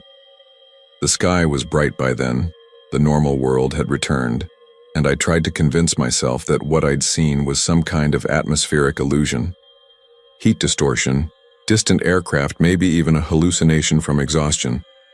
But the memory of the soundless night and those hovering lights wouldn't fade. For a while, I managed to put it out of my mind. Then, a few months later, I stopped at a diner near Fort Stockton and got to talking with an old man who'd driven trucks all his life. When I mentioned Highway 17, he gave me this look, half warning, half recognition. He said, "You saw the drifters, didn't you?" I laughed it off, asked him what he meant. He told me he'd seen them too back in '94, said they'd followed him for miles before shooting straight up into the sky and vanishing. "They don't always show themselves," he said, stirring his coffee. "But when they do, you best keep moving. They pick people who stop." I didn't believe him, not really, but his words stuck. And ever since then, I've noticed something about that highway. Whenever I drive it at night, the radio cuts out near the same stretch, right around mile marker 212. The sky feels heavier there, like it's pressing down closer to the earth. Sometimes in the mirrors of other passing cars, I think I see a faint glow, a flicker that shouldn't be there. I tell myself it's just reflections, just headlights bending in the glass. But then came the night last winter. I'd stopped again, just for a minute, to check the straps on a load. The road was empty, silent, and when I straightened up, I saw the glow reflected in the chrome of my truck's side mirror, 2 perfect white circles rising over the desert brush. I didn't wait this time. I got in the cab, slammed it into gear, and drove. I didn't look back until I hit the city limits. Now, I take the long way whenever I can, even if it adds hours to the trip. I tell people it's because the roads are better or the gas station's more reliable, but that's a lie. The truth is, I can't drive that stretch anymore. I can't risk seeing those lights again. Some nights, though, when I'm driving elsewhere, in Texas, maybe near Pecos or down toward Del Rio, I'll catch a glimpse of twin lights far behind me. For a moment, I'll think it's another driver, someone just heading the same way. But then they'll match my speed exactly, perfect and unwavering, before slowly lifting higher into the night. I always tell myself it's a plane, a trick of the eyes, anything that makes sense. But deep down, I know what they are. They don't belong to this earth, and they don't follow roads or rules or reason. They follow people. And once you've seen them, they remember you.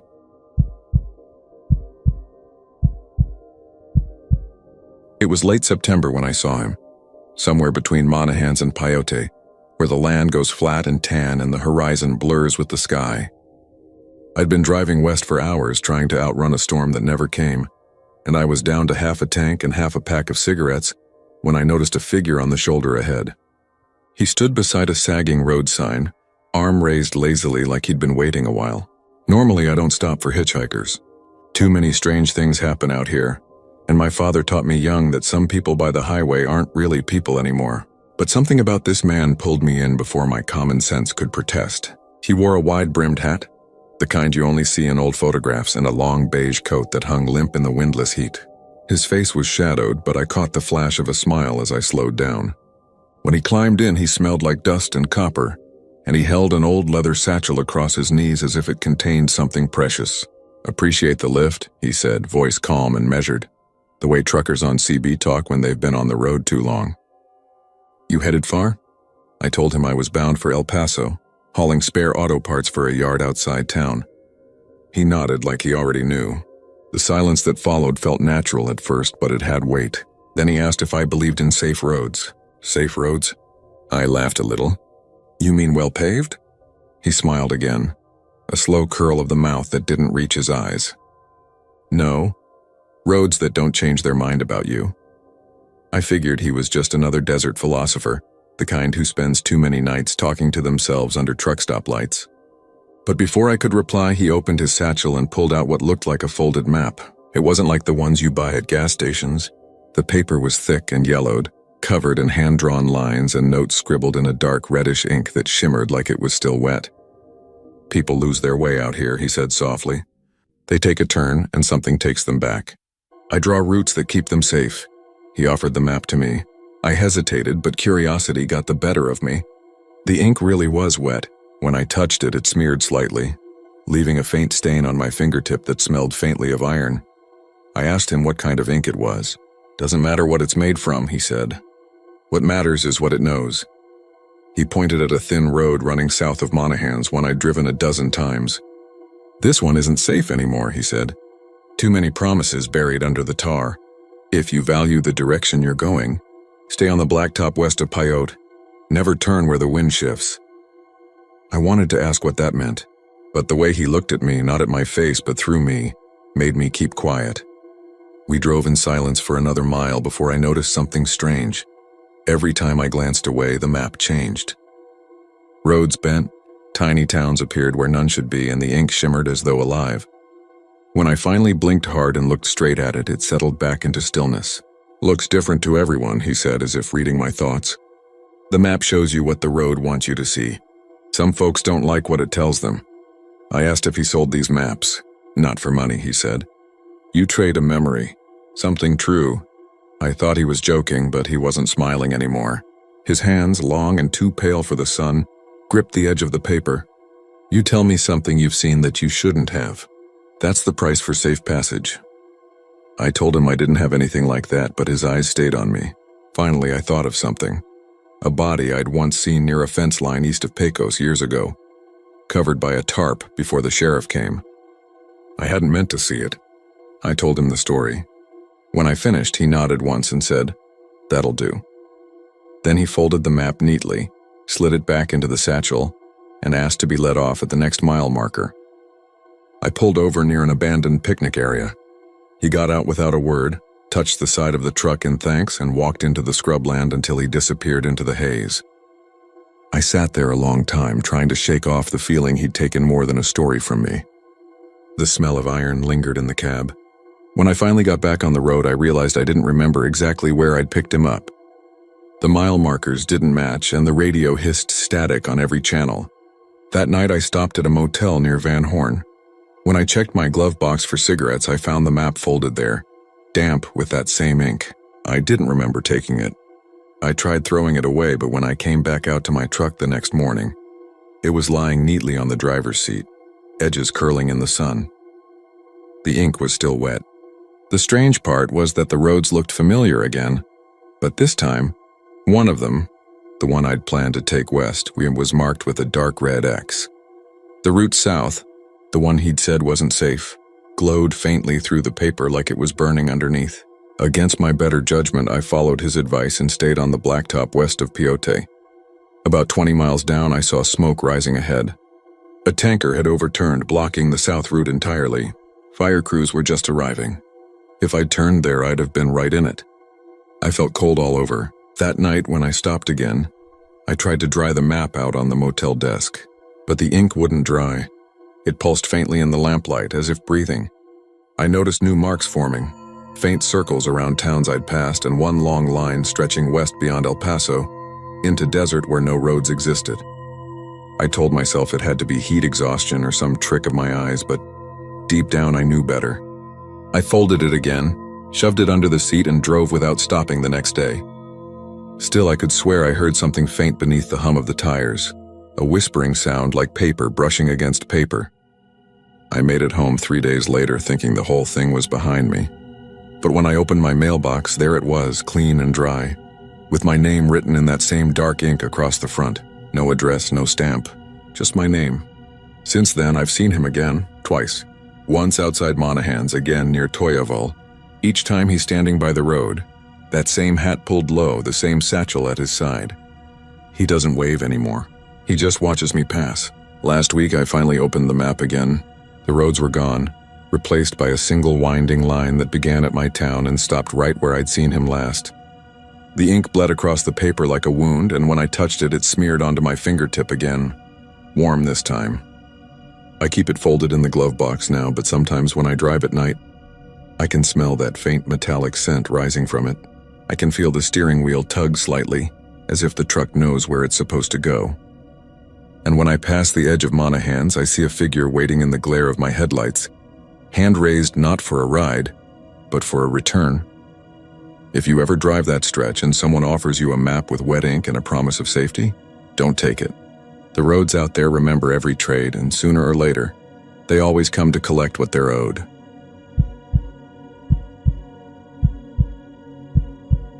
It was one of those rest areas that nobody built for comfort.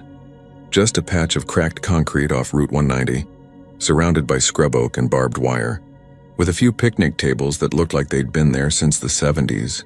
I stopped there one evening on my way back from a service job in Menard, mostly because my legs were cramping and my thermos was empty. The sun was sinking behind a low orange haze and the wind smelled like dry grass and diesel. There were no cars, just a buzzing streetlight and a rusted vending machine that hadn't worked in years. The table I sat at looked like every other one except for the carvings. They covered every inch of the wood. Initials, dates, hearts, crosses, random words, but under the grime and sun-bleached lines were deeper scratches, like someone had taken a hunting knife and gouged names into it with real effort. At first I didn't think much of it. Texas rest stops are full of bored people with pocket knives, but when I set my cup down I noticed something strange. The topmost name looked newer than the rest, like the wood hadn't had time to gray. The letters were still sharp, the inside of the cuts dark and raw. It said, David Rowan, that's my name. I laughed a little, then frowned.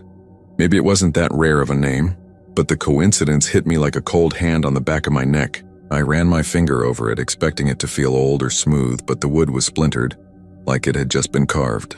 I even checked for a penknife mark around, thinking maybe someone had done it earlier that day. But there was no one.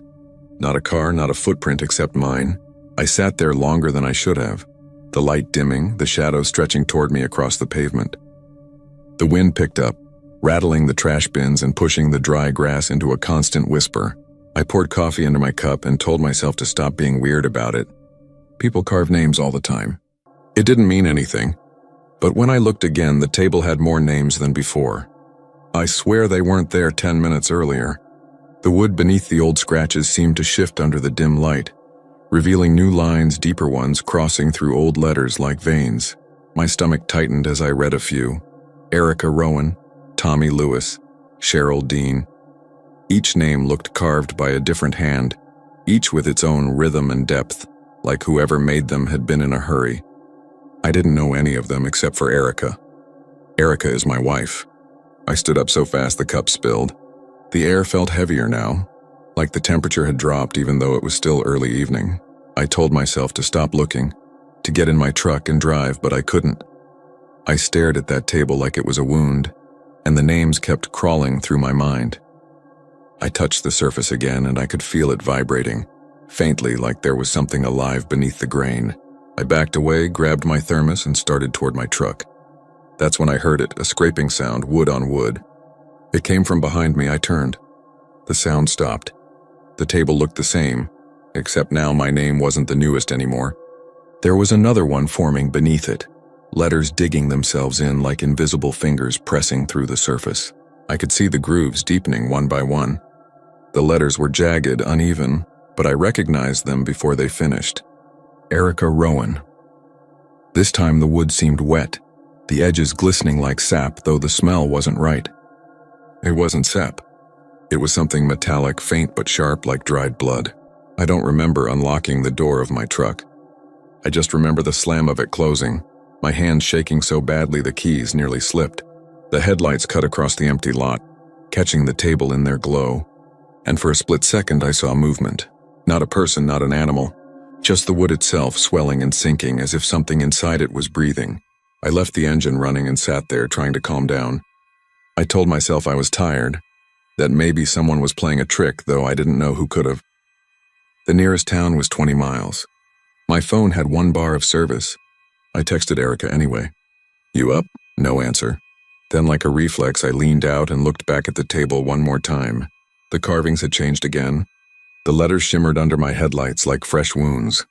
There were more now, dozens of them, lined up so tightly the wood was almost black from the cuts. Some names were familiar, people from work, from town, my brother's name. And then, right below them, there was one more. The last line was half finished, the letters still shallow. It said David Rowe. I floored it. Gravel sprayed behind me as I tore down the exit road and back onto the highway. I didn't even check my mirrors. The wind screamed through the half-open window, and for a moment I could swear I heard that same scraping sound over the noise of the tires, like something clawing at metal. By the time I reached Menard, the sound was gone, but my hands wouldn't stop shaking. I pulled over outside a diner, went in for coffee, and sat there staring at my reflection in the window until the waitress asked if I was okay. I told her I'd just seen something strange out past the county line. She said there was an old rest stop there, yeah, but it got condemned years ago, torn down after a fire in the 80s. I told her that wasn't possible. I'd just been there. She gave me this look, not like she thought I was lying, but like she'd heard something similar before. Then she said, "Was it the one with the old picnic tables?" I nodded. She sighed. "Don't go back there. Just don't. Folks say those tables came from a sawmill that shut down after an accident. Big fire killed 6 men. They carved their names into the boards before they died. Every time someone stops there, it remembers. That's what my granddad said anyway." I wanted to laugh it off, but I couldn't. I paid, left a tip, and drove home in silence. When I got there, the house was dark except for the porch light. Erica's car was in the driveway. She'd fallen asleep on the couch, TV still on, a glass of wine next to her. I felt stupid for even worrying. I kissed her forehead, went to the bathroom, and washed my face. When I looked up at the mirror, I saw it, a long, thin splinter sticking out of my palm, right where I must have touched the table. I pulled it free and a drop of dark sap oozed from the wound. But when I wiped it on the towel, it wasn't sap. It was blood. That night, I dreamed I was sitting at that table again. The carvings moved beneath my hands, the letters reshaping themselves, whispering softly in the dark. I couldn't understand the words at first, but the longer I listened, the clearer they became. It was a list. A list of people on their way. When I woke up, it was still dark. My phone was buzzing on the nightstand. The screen said Erica, but she was asleep right beside me. I picked it up anyway, my heart pounding. There was no voice, just the sound of wind, and underneath it a slow, steady scraping. I threw the phone across the room. It hit the wall, the sound cutting off, but for a few seconds afterward I could still hear the scratching, faint but real, coming from outside. I went to the window and looked out. In the driveway, under the porch light, something was leaning against the mailbox. A wooden plank, weathered and dark. Even from inside, I could see the names carved into it. Mine at the top, Erica's below, and beneath those, still shallow, half-formed, was another one starting to take shape, the letters cutting deeper into the grain every second. It said David and Erica's home. I didn't touch it. I didn't even step outside. I just closed the blinds, packed a bag before sunrise, and left town without a note. I've stayed in motels, rest stops, anywhere with concrete instead of wood. But even now, when I stop long enough, I see it again. The same grain, the same scratches on every bench, every picnic table, every patch of timber I come across. Always the same names. Always a little more complete than before. I know it's following the route I drive. And I know someday, wherever I stop next, it'll be waiting there first, already carved, already written.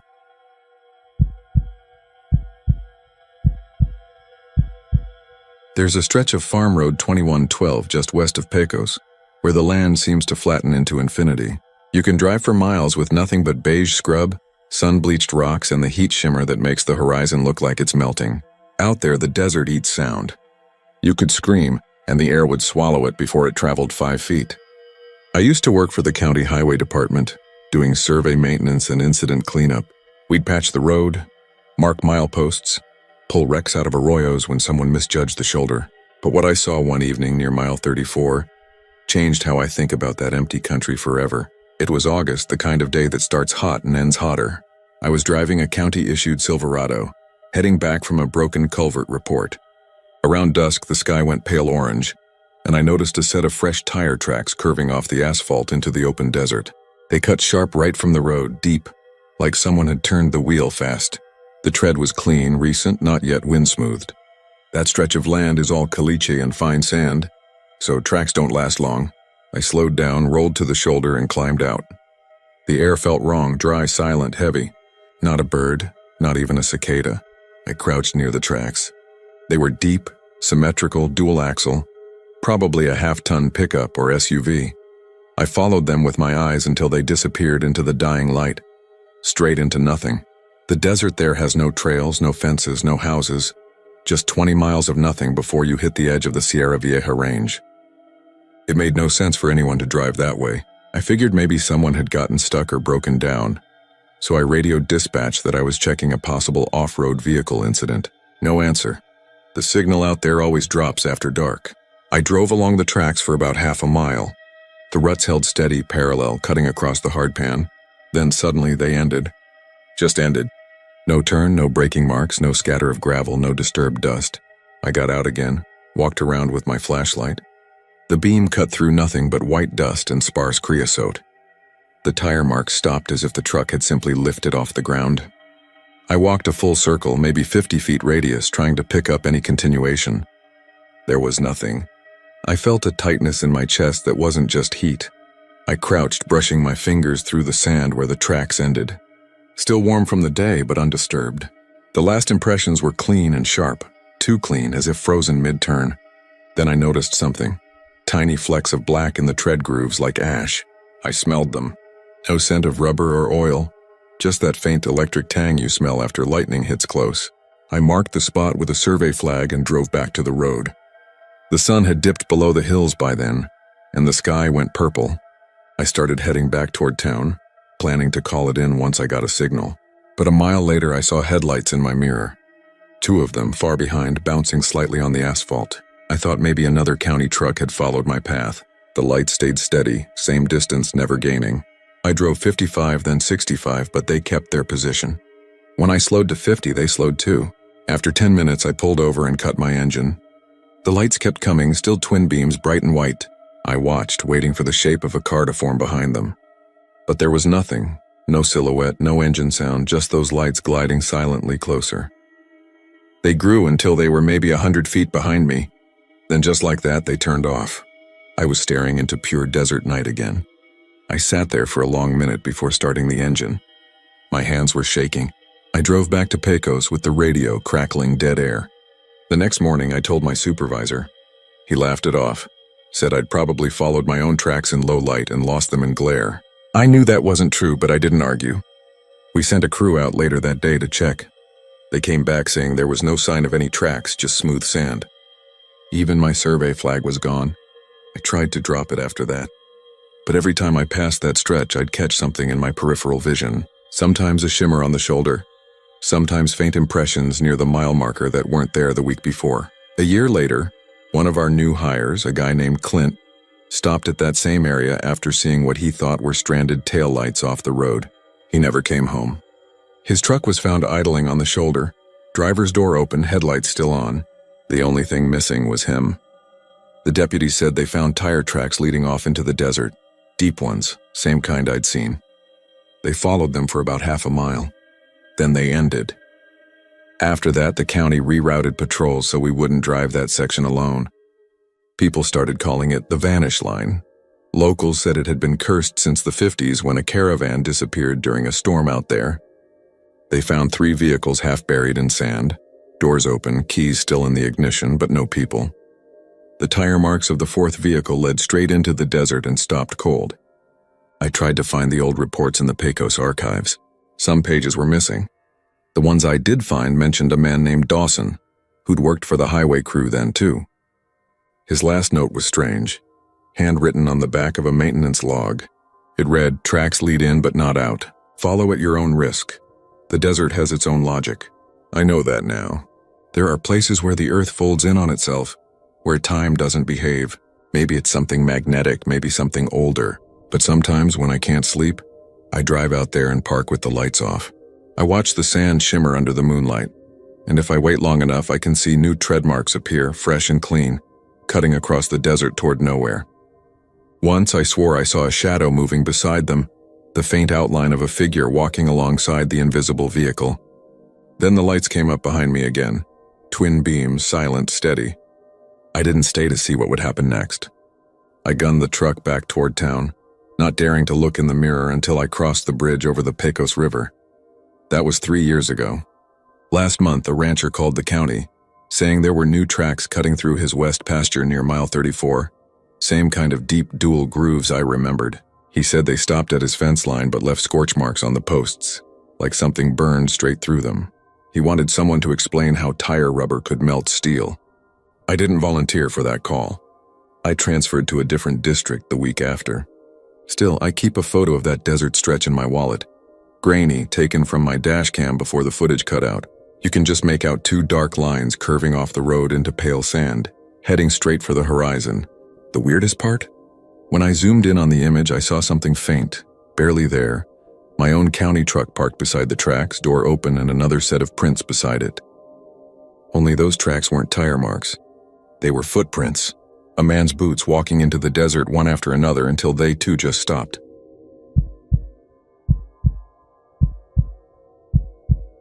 I was driving west toward Presidio when I first saw the church. The desert was bleeding orange light as the sun went down, and the mountains near the border looked like burned-out bones rising from the earth. I had been on that road for hours, the kind of road that hums under your tires like a slow heartbeat, and I was getting tired. The heat was still clinging to the asphalt even though the day was almost done, and the air smelled like dust and gasoline. I remember thinking I'd stop soon, maybe find a rest area. But then the bell rang. It was faint at first, a single metallic toll that cut through the wind. It startled me because there was nothing out there, no buildings for miles. I slowed down and looked around, and that's when I saw the shape of the steeple on a small rise off the road. The roof was half gone, and the cross leaned slightly, silhouetted against the red sky. I don't know why, but I felt pulled to it. Maybe it was curiosity, maybe exhaustion, or maybe something else. There was a dirt path leading up from the road, rutted and overgrown with mesquite. I parked my truck at the base of it, left the engine running just in case, and walked up toward the church. The air grew still the closer I got, like the desert itself was holding its breath. The bell rang again, louder this time, sharper. It came from inside that ruin, but the sound had no echo, just that dry, empty clang that disappeared too quickly. The church was small, adobe walls crumbling at the corners. The front doors hung unevenly, one missing its hinges entirely. When I stepped inside, the smell hit me first, something old and damp like wet limestone and rust. The pews were gone, stripped long ago, and the pulpit was covered in a thick layer of sand. The last rays of light came through the broken windows, turning the dust into gold. I followed the sound toward the back where the bell rope would have hung. It was cut. A clean, frayed edge dangled from the ceiling beam. I stood there staring at it while another toll echoed above me. I craned my neck, but the bell wasn't moving. It hung perfectly still. I told myself it was the wind, or maybe something loose up in the belfry, but there wasn't any wind anymore. The desert outside had gone silent. I heard something else then, a shuffle from behind the altar. I thought maybe it was an animal, a coyote that had wandered in. I took a step closer and saw something etched into the wall behind the pulpit. Faint carvings, dozens of them, some overlapping. Names.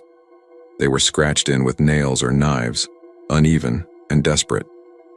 I ran my hand over one, and the dust came away to reveal a date, 1954. Another said 1971. Some had no dates at all, just names carved so deep the adobe had cracked around them. That was when I noticed one of them looked fresh. My flashlight caught the damp shine of it. Someone had written a name not long ago.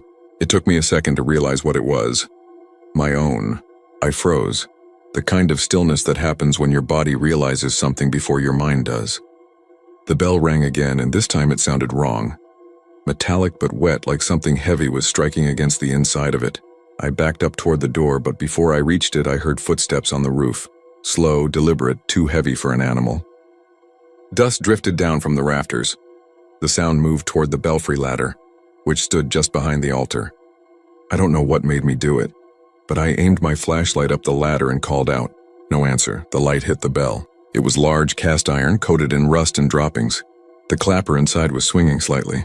It wasn't moving much, just enough to nudge against the edge, but it was still making sound. Then something shifted behind it. I thought it was a shadow until it leaned forward just enough for the beam to catch it. A face. Pale and dry, skin pulled thin over bone. The eyes were open but sunken, like they'd been staring down for decades. The figure's hands were clutching the beam above the bell, and the fingers were blackened, skeletal. I stumbled back and hit the altar. The bell tolled again, louder than before, and the sound carried something beneath it, a voice layered deep inside the vibration. I didn't understand the words at first, just a whisper that grew clearer as the sound faded.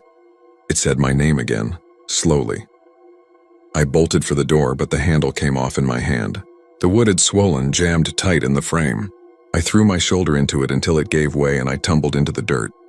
My truck's headlights cut across the desert, and I saw movement along the fence line. Dark shapes, dozens of them, standing just beyond the reach of the light. I thought they were crosses at first or fence posts, but then one of them moved its arm. I ran. I don't remember getting into the truck, just the slam of the door and the grind of gravel under the tires as I peeled back onto the highway. The mirror showed me the church shrinking behind me, the steeple still outlined against the last of the twilight. As I drove, I heard the bell again, faint through the roar of the engine. It kept ringing long after I should have been too far to hear it. I didn't stop until I reached Presidio. I pulled into a diner parking lot, hands shaking so bad I could barely turn the key. The waitress must have seen my face because she asked if I was all right. I told her about the church. She stopped smiling. "Which one?" she asked. I pointed east, said it was maybe 15 miles before town. She shook her head. "There hasn't been a church out that way in years," she said. "Burned down sometime in the 80s. Lightning strike." They said the bell melted. No one rebuilt it. I told her that couldn't be right, that I'd just seen it standing there, that I'd gone inside. She looked at me for a long time before setting down my coffee and saying quietly, "Then you better hope you didn't touch anything." I didn't sleep that night. Every time I closed my eyes, I heard that bell, the tone of it, the whisper inside it. Around dawn, I checked my arm where I'd scraped it on the ladder, and the skin around the cut looked darker than it should have, like it had been burned. I left town that morning and took a different route north away from the border. I never saw the church again, though sometimes, late at night when I'm on the road and the radio cuts to static, I swear I can hear that same low toll hiding under the noise. A few months ago, a friend sent me a newspaper clipping from Presidio County. It was about a brush fire that exposed old foundations near the border road. They found a partial bell buried in the dirt. Melted into the metal were hundreds of names. The last one they could still make out was mine.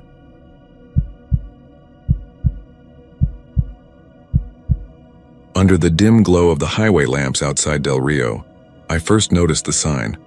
I'd been driving west toward the border, half asleep and running on gas station coffee, when the usual reflective orange arrows gave way to something different. The detour sign was newer, cleaner, the kind of bright yellow that almost hurt your eyes. It pointed down a service road that wasn't on my GPS. The letters were stenciled in black block print, simple and chilling in their choice of word. Home. I pulled over and stared at it for a minute. Behind the sign, the road disappeared into the dark scrub and mesquite, where no headlights showed and no taillights returned. A thin mist hung low across the asphalt. The main road ahead was blocked by cones and flashing hazard lights, though I didn't see any workers. It was late, close to midnight, and I figured maybe some overnight maintenance crew was rerouting traffic. The thing was, I'd driven this stretch 2 days earlier. There hadn't been any construction, no closure, and certainly no road named home. Still, something about that arrow felt persuasive, almost personal. Maybe it was the word itself. I'd been on the road for weeks, hauling medical equipment from Dallas to the border hospitals, sleeping in the back of my van. Home sounded like an invitation. I turned the wheel. The service road was narrow, single lane, lined by tall grass that brushed against my mirrors. The fog thickened the farther I went. My radio began to crackle with faint static and the GPS stopped recalculating. The screen showed only the small blue triangle of my van drifting into blank space. The first few miles were uneventful except for the quiet. No insects, no wind. The sound of my tires on the pavement grew sharp, almost too defined, like the echo you hear in an empty hall. The road wound through flat land, occasionally crossing old cattle fences and drainage ditches. Every now and then I thought I saw faint shapes along the roadside. Mailboxes, I think. But the names were too faded to read. About 10 minutes in, I started noticing something odd. The mist wasn't uniform. It clung in patches, denser at random spots, forming almost human-sized silhouettes that seemed to dissolve when my headlights touched them. Each time my heartbeat jumped, but the shapes vanished too quickly to be real. Then the sign appeared again. Same yellow, same bold black letters. Home. It pointed straight ahead this time, nailed to a leaning post. That was when I realized I hadn't seen a turnoff, no intersections, no driveways. just that one road stretching endlessly ahead. I checked my odometer. I'd gone 12 miles since leaving the highway, yet there was no sign of habitation. I pulled to the shoulder, stepped out, and immediately felt the air change. It smelled dry, metallic, like burnt wires and dust. The silence pressed against my ears. I shined my flashlight into the grass and caught a glimpse of something that made my stomach knot. The remains of another sign lay half buried, its metal twisted and rusted, the same yellow paint barely visible beneath the dirt. Someone had torn it out of the ground. I brushed the surface, and the word beneath was faint but legible: detour. I drove on. The radio hissed, then went silent altogether. I could swear I heard faint voices under the static, a child's laugh maybe. But that's the kind of thing your brain invents when it's too quiet. I rolled the window up and tried to shake it off. At mile 20 or so, the road split. The right fork was blocked by a pile of debris: old tires, wooden boards, a rusted stop sign. The left continued deeper into fog so thick I could barely see 5 feet ahead. I slowed to a crawl. My headlights illuminated something moving just beyond their reach. It stayed parallel with me, hidden in the mist, a darker shadow against the pale. I stopped again, but the movement didn't. It paused when I did, resumed when I rolled forward. My hand hovered near the door lock. Then the fog thinned just enough to show a figure standing beside the road. It was a man, or something like one, dressed in faded jeans and a plaid shirt, tall and thin, his skin reflecting the light wrong as if it were dusted with ash. He wasn't walking, but standing perfectly still, facing away from me. When I tapped the horn lightly, he turned. The face that looked back wasn't shocked or curious, it was empty, expressionless, and pale enough to make me recoil. I gunned the engine and sped past. When I glanced in the rearview mirror, the man was gone. No footprints, no shadow, just fog swirling in the beam of my taillights. The road narrowed to gravel, then dirt. The fog began to glow faintly from an unseen light ahead, and I thought maybe I'd reached a small town or a farm. Relief flickered through me until I noticed there were no stars anymore. The sky had turned a solid gray-black, seamless and depthless. The light came from a house, or what was left of one. A single-story structure collapsed in the middle. The roof caved like a broken ribcage. The porch still stood, though, and on it hung another sign, bright yellow, pointing directly at the front door. Home. I parked and killed the engine. The sudden silence felt alive. My flashlight beam trembled over the debris-strewn yard. Children's toys half buried in the dirt, a tricycle missing its wheels, a mailbox bent in half. I approached the porch steps and froze. The door was already open. Inside, the air was colder, thick with the scent of mildew and something faintly sweet like spoiled fruit. The floorboards creaked under my boots. Furniture was overturned, dishes shattered across the counter. Yet there was a strange order to the chaos, as if someone had placed each broken object deliberately. I found a wall calendar brittle with age. The date circled in red was July 19, 1998. Every other day was crossed out. Scribbled beneath the calendar in shaky black marker were 3 words: follow the sign. I turned toward the doorway and noticed movement outside. Multiple shapes now flickering between the fog banks. Figures emerging one by one along the roadside, all walking in slow, uneven steps toward the house. Their eyes reflected the light from my flashlight like animals. I backed away, tripping over a fallen chair. The front door slammed shut with a force that shook the frame. I lunged at it, but the handle was cold and locked tight. I heard footsteps on the porch, soft, deliberate, many of them. The whispering began then. Not words at first, more like wind pressing through cracks in the walls, growing clearer, until I could distinguish voices overlapping. They said the same thing again and again, 100 different tones merging into one. Go home. I kicked the door once, twice, and on the 3rd strike it gave way. The porch was empty. The figures were gone. Only the fog remained dense and unmoving. I ran for the van, breath ragged, hands shaking as I fumbled the keys. When I looked up, I froze. The detour sign stood directly in front of the hood, freshly planted in the dirt, arrow pointing behind me, toward the house. The word had changed. No longer home. Now it read back. The moment I started the engine, every light on my dashboard flickered and died. The fog swallowed the headlights, leaving me in total darkness. The radio crackled to life, and through the static came my own voice, strained, distant, whispering the same phrase. Follow the sign. That's the last thing I remember before the world went white. When I woke up, I was parked on the shoulder of Highway 90 again. Dawn breaking over the desert.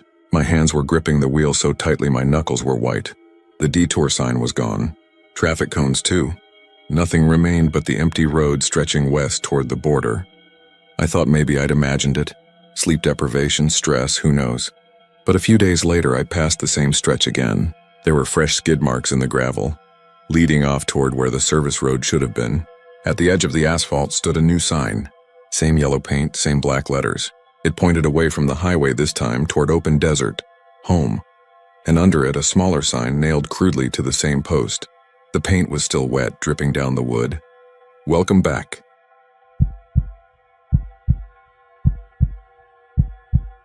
The rest area sat 30 miles west of Sanderson, Texas, at the edge of nowhere.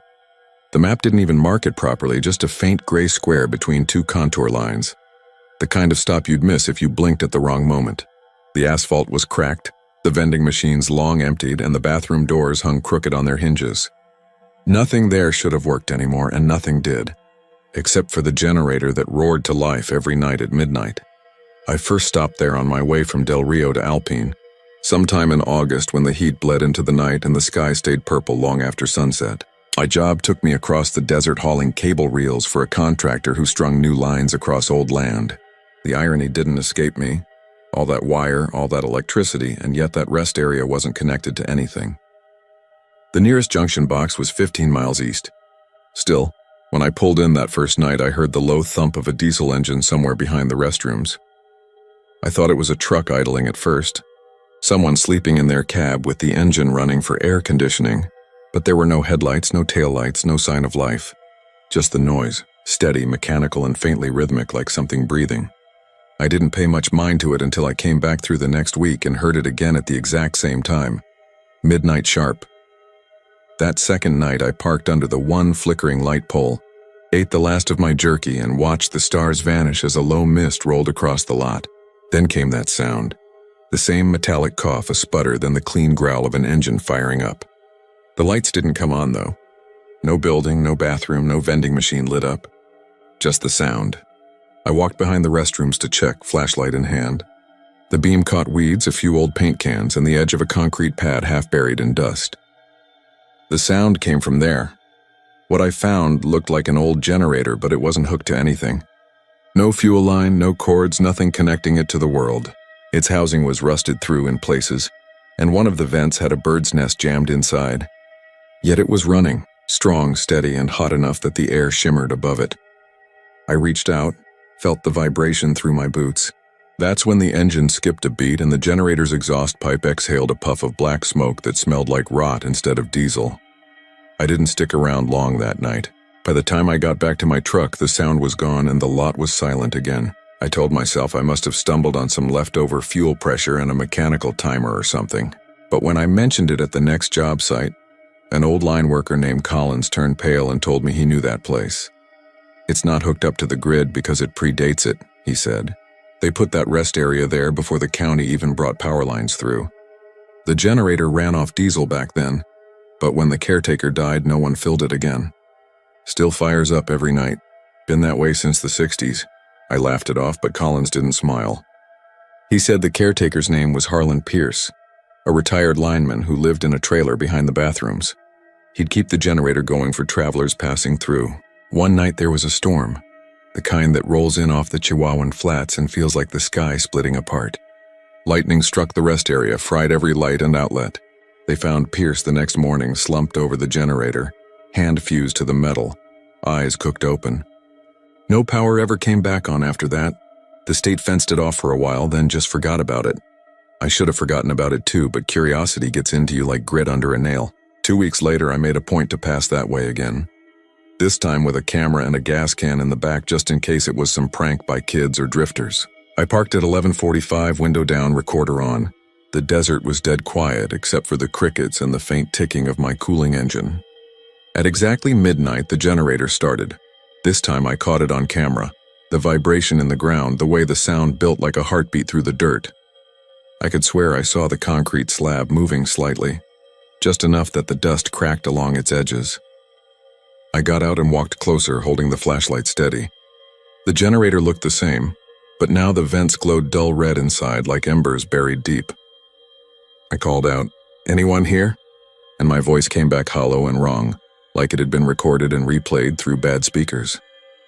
Then I heard another sound beneath the engine. Faint tapping like someone knocking from inside the metal housing. The smell came next. That same rotten diesel stench mixed with something sweet and sharp. My eyes watered. I leaned closer, trying to see through the vents. That's when I realized what the glow was. It wasn't heat. It was light reflecting off something wet. There was movement in there, slow and pulsing, like a throat swallowing. I stumbled back, dropped the flashlight, and the beam rolled across the ground to catch the shape of footprints in the dust. Bare, human, leading from behind the bathrooms to the generator.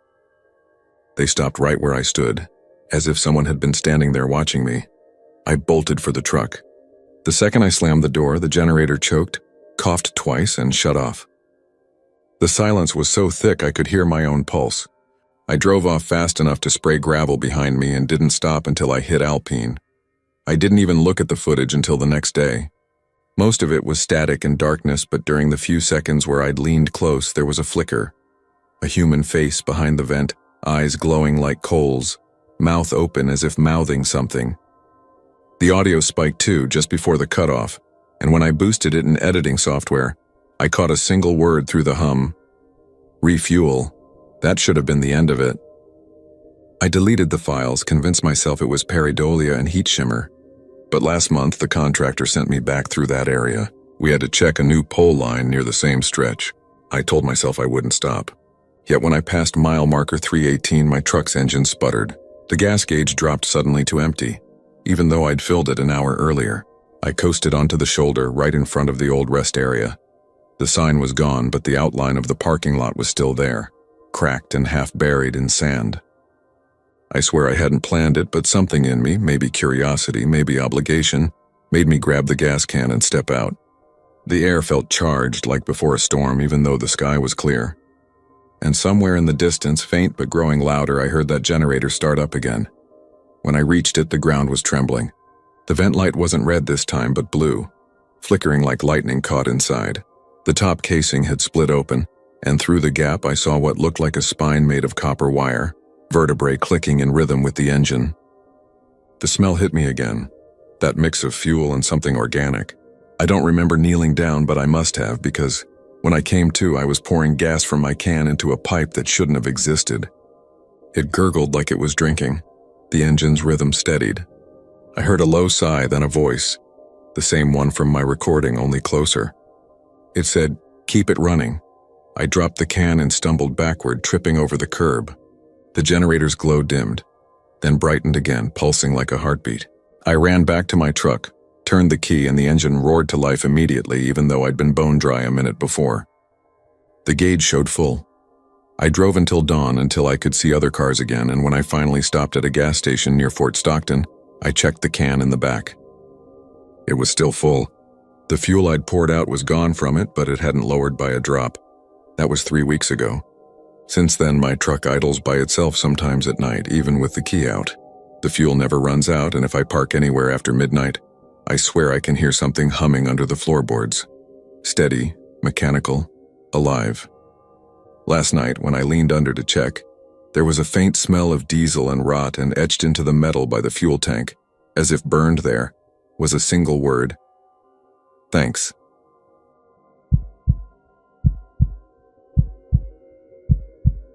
There's a little truck stop outside of Fort Stockton, right where the desert starts to lose its patience with the highway. You'd miss it if you blinked.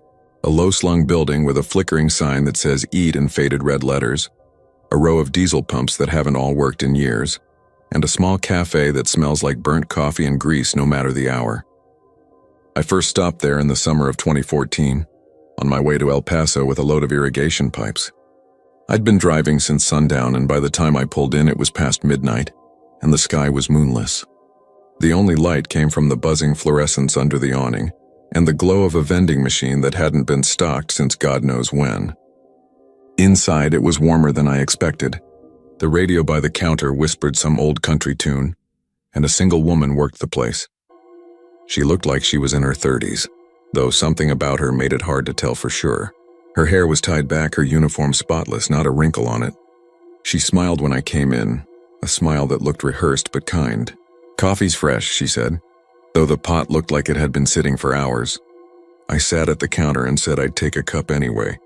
She poured it without asking how I wanted it, filled it almost to the brim and slid it toward me. "You're driving through or stopping the night?" she asked. I told her I was heading west, and she nodded like she'd heard that 1,000 times before. "Long stretch to El Paso," she said. "Be careful near the hills past Sierra Blanca. The wind gets strange out there." The coffee was strong and a little bitter, the kind that wakes you up whether you like it or not. We made small talk, the way people do to fill the silence of empty places. I asked how long she'd worked there. She smiled again, softer this time, and said, "A while." When I asked her name, she hesitated for half a second before saying, "Maggie." Something about the way she said it made me think she wasn't used to being asked. A trucker came in after me, older guy with a ball cap and grease on his hands. He nodded at her, took a seat 2 stools down, and asked for the same thing I had. She poured him coffee too, no questions, same full cup. When he pulled out a crumpled bill to pay, she waved it off. "First one's on the house tonight," she said. He chuckled, said he wouldn't argue with that. But when I reached for my wallet, she said the same thing. "On the house." I remember glancing at the register. It wasn't on. No lights, no beep, just a dead old machine sitting there like a museum piece. The air in the place felt still, like everything outside the windows had frozen in time. I thanked her, left a few dollars on the counter anyway, and headed back to my rig. When I turned to wave goodbye, she was standing in the doorway. The light behind her flickered once, and she looked almost see-through in that flash. I figured I was just tired, the road doing tricks on my eyes. I drove off, thinking nothing more of it. About 2 weeks later, I stopped there again.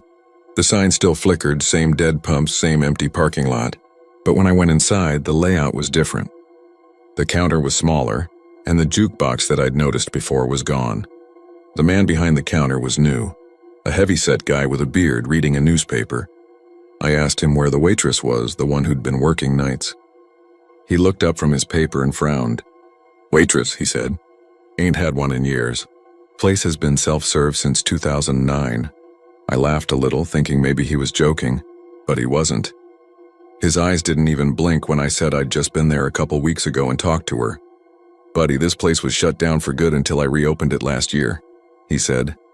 "You sure you didn't stop at the one off I-20? I was sure, dead sure. The same neon ET sign, same cracked parking lot, same smell of old coffee.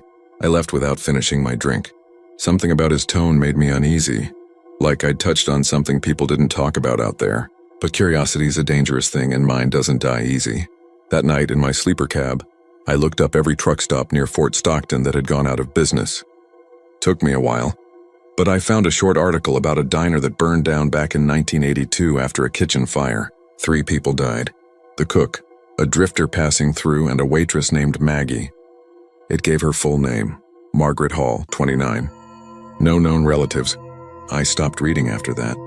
Over the next few months, I kept hearing from other drivers.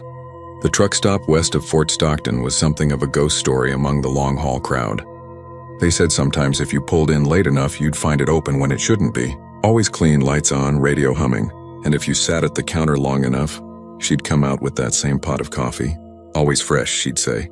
Always full. But if you asked her too many questions, what day it was, what year, where she lived, she'd vanish mid-sentence. No fade out, no footsteps, just gone like the air swallowed her. I didn't believe all of it until the 3rd time I saw her. That was a year later. I was driving the same route, but this time I didn't mean to stop.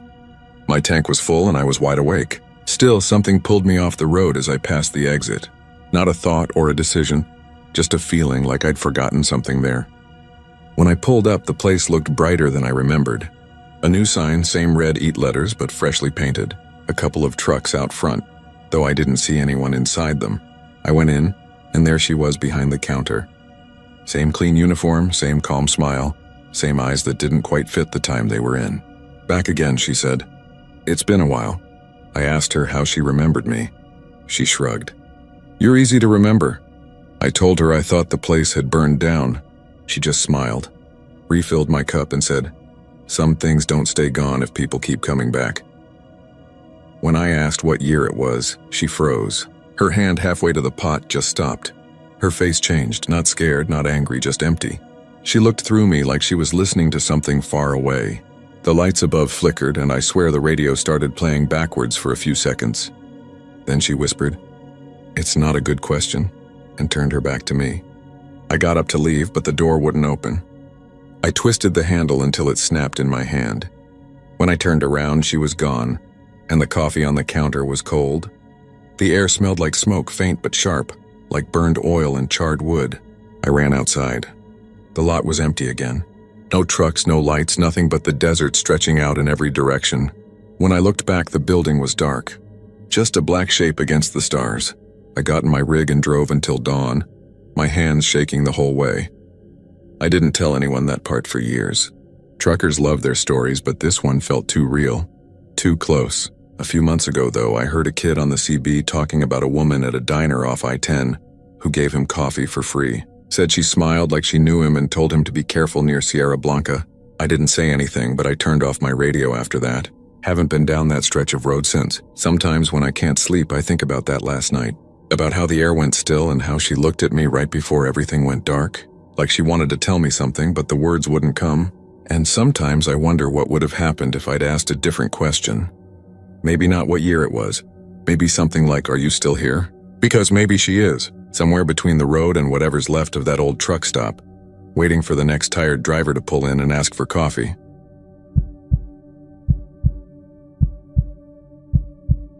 I saw it first from a long way off. Even out here, where distances stretch until the land feels like a low fever, something that bright will draw the eye. It was the middle of August, and the sky over I-10 lay like a flipped-over cast-iron skillet. The heat lived inside the car with me. It coated my mouth and turned the steering wheel sticky. The shimmer off the asphalt made the trucks ahead of me float on mirage legs. Then there was the white breath coming from the shoulder. It was a clean plume, steady as a factory stack, billowing from behind a trailer that had no business making weather in West Texas. I am not a rubbernecker by habit, but this was different. It looked like winter had sprung a leak. I put my blinker on and crossed the rumble strip. Gravel pinged the undercarriage. The truck sat nose forward, lined up with the mile marker like a polite guest, trailer doors facing the highway. It was a 53-footer with dull white sides and a faded logo that had once been ice blue. The tractor was plain white too. The chrome had gone dull. The rig hummed with a frequency that I felt more in the ribs than the ears. The sound sat on my chest and vibrated. Frost laced the door seams in thick ropes, and every few seconds a little cough of powdery ice hissed out and drifted off the bumper like a sigh. I pulled up behind it and put my car in park. I am not law enforcement, and I am not a good Samaritan by any heroic measure. But I have been a tow driver and a mechanic and a man who knows how to knock on a door that is supposed to be opened by a person. I killed the engine and the heat bloomed at once. The hum pressed closer like the truck had noticed me. Wind stirred the mesquite by the fence and the leaves clapped. In the side mirror, the highway ran like a lazy river of metal and glare. I walked up to the driver's door and put a hand on the handle. It was cold enough to hurt. Pain shot through my fingers and up the bones. I yanked away and saw a perfect sweat print freeze on the chrome. The hum deepened. I rapped my knuckles on the window. There was no movement inside. The glass had a faint crystal skein over it from the inside, like the patterns you see on January mornings back in places that remember what winter is. I cupped my face to the glass and peered in. No one sat behind the wheel. The seat had a woven cover with a southwestern pattern. There was a paper coffee cup in the holder with a ring of brown dried on the lid. The key was not in the ignition.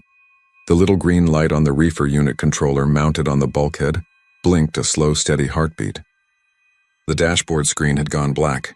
In the reflection, I could see myself, and behind me the white breath of the trailer rising, and a single horse in a far pasture looking this way like it knew a storm had come to the wrong address. I walked along the catwalk. Frost roughed my boots. The reefer unit was an old Thermo King that looked like it survived the 90s by hiding behind a newer name. Its vents purred and the casing sweated ice. The temperature display stuttered between numbers that made no sense in August. -15, then 48, then nothing but dashes. My fingers had a little ache under the nails. A cold ache that reminded me of plunging hands into a gas station ice chest to fish out Dr. Peppers when I was a kid. The feeling came with another, the memory of how my uncle used to lock his old chest freezer with a padlock, because I had a bad habit of climbing into things and drawing the lid down for the muffled quiet. He worked in Odessa at a welding outfit where the summers made the air rattle and the winters cut like wire. The freezer scared me because it hummed when it wanted and it did not care if anything was inside. I learned to keep away. I came around to the back and stood before the doors. They were white with gray smears of road and an oil handprint at a height that made me picture a driver closing them in a hurry. The seals had wept ice down into the handle recess. A little river of meltwater had cut a path through the frost and dripped onto the steel bumper, where it refroze into knobby beads. I put my hand near the handle and felt cold radiating a foot out, a thing that should not happen in August on I-10. The hum sat in my molars and made the cheap fillings ache. I told myself I would open the door an inch. I told myself I would call DPS after I took a quick look. Because you do not call the state boys over every abandoned rig. Not when you live here and your extra minutes go into the bank of neighborly common sense. Before I had to decide, my pocket buzzed. My phone showed a missed call from an unknown number, and then the second the screen lit up, it died. The battery had been at 80%. The blank glass caught the plume of frost and the glare. Somewhere a cicada ratcheted up a sound like an electrical wire trying to sing. I grasped the nearest handle with my shirt wrapped around my hand. The metal still reached through and found the heat in my bones. I pulled. For a moment the door resisted like the trailer had grown roots. There was a tearing sound, a soft, clean rip like pulling Velcro.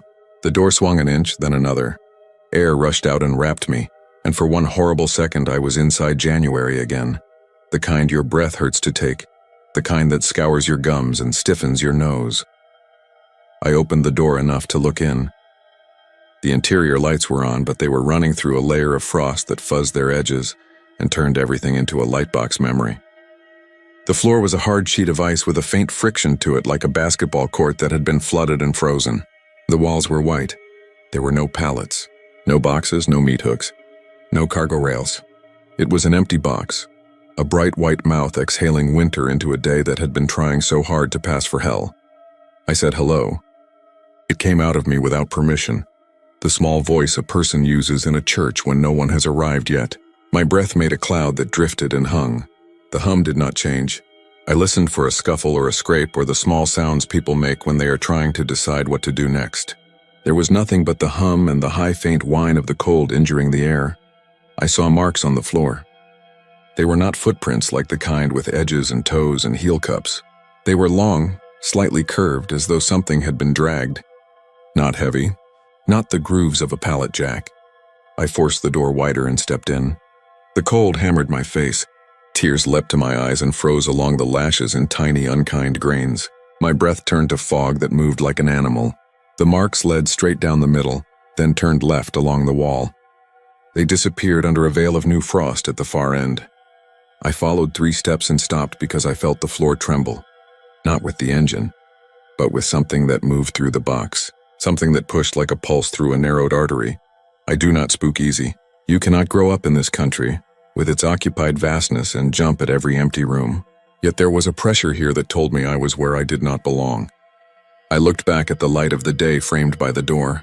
Heat shimmered out there, gold and mean. The horizon ran like a straight line someone had ruled across a blank. The road rolled by with a steady sigh. I took a 4th step because the human brain cannot stop itself from testing fences. On that step, the hum rose up a half step in pitch, and my phone, dead in my pocket, buzzed twice against my leg as if an insect was trapped there.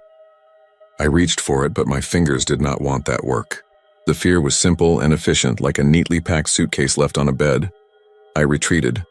The pull of the outside was physical, a rope on my ribs. I stepped backward and put one foot on the bumper and then the gravel and felt heat soak through my boots like mercy.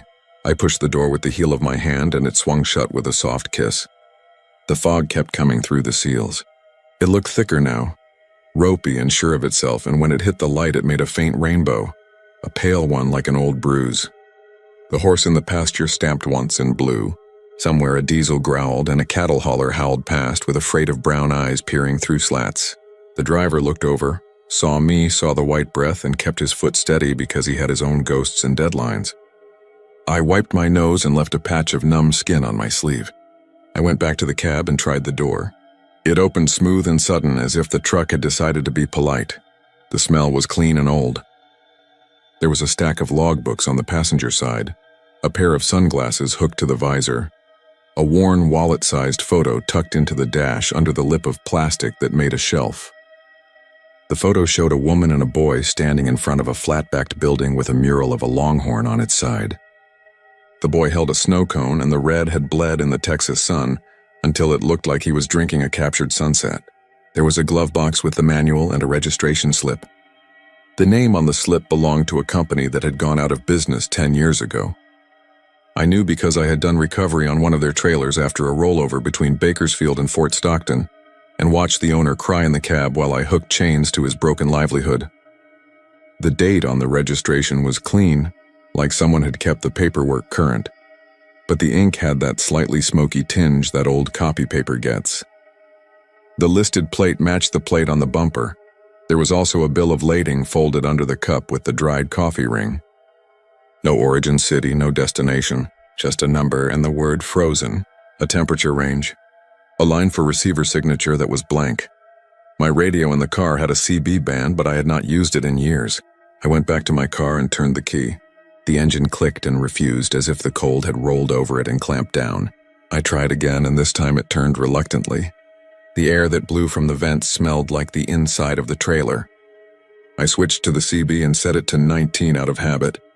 The speaker hissed. Under the hiss, I heard the hum again. It was the same pitch, the same insistence. Then a voice came through the noise. It was a woman's voice. It sounded like a recording of a voice made on a machine a long time ago and played through a wall. The words were clear anyway. Stay on the blacktop.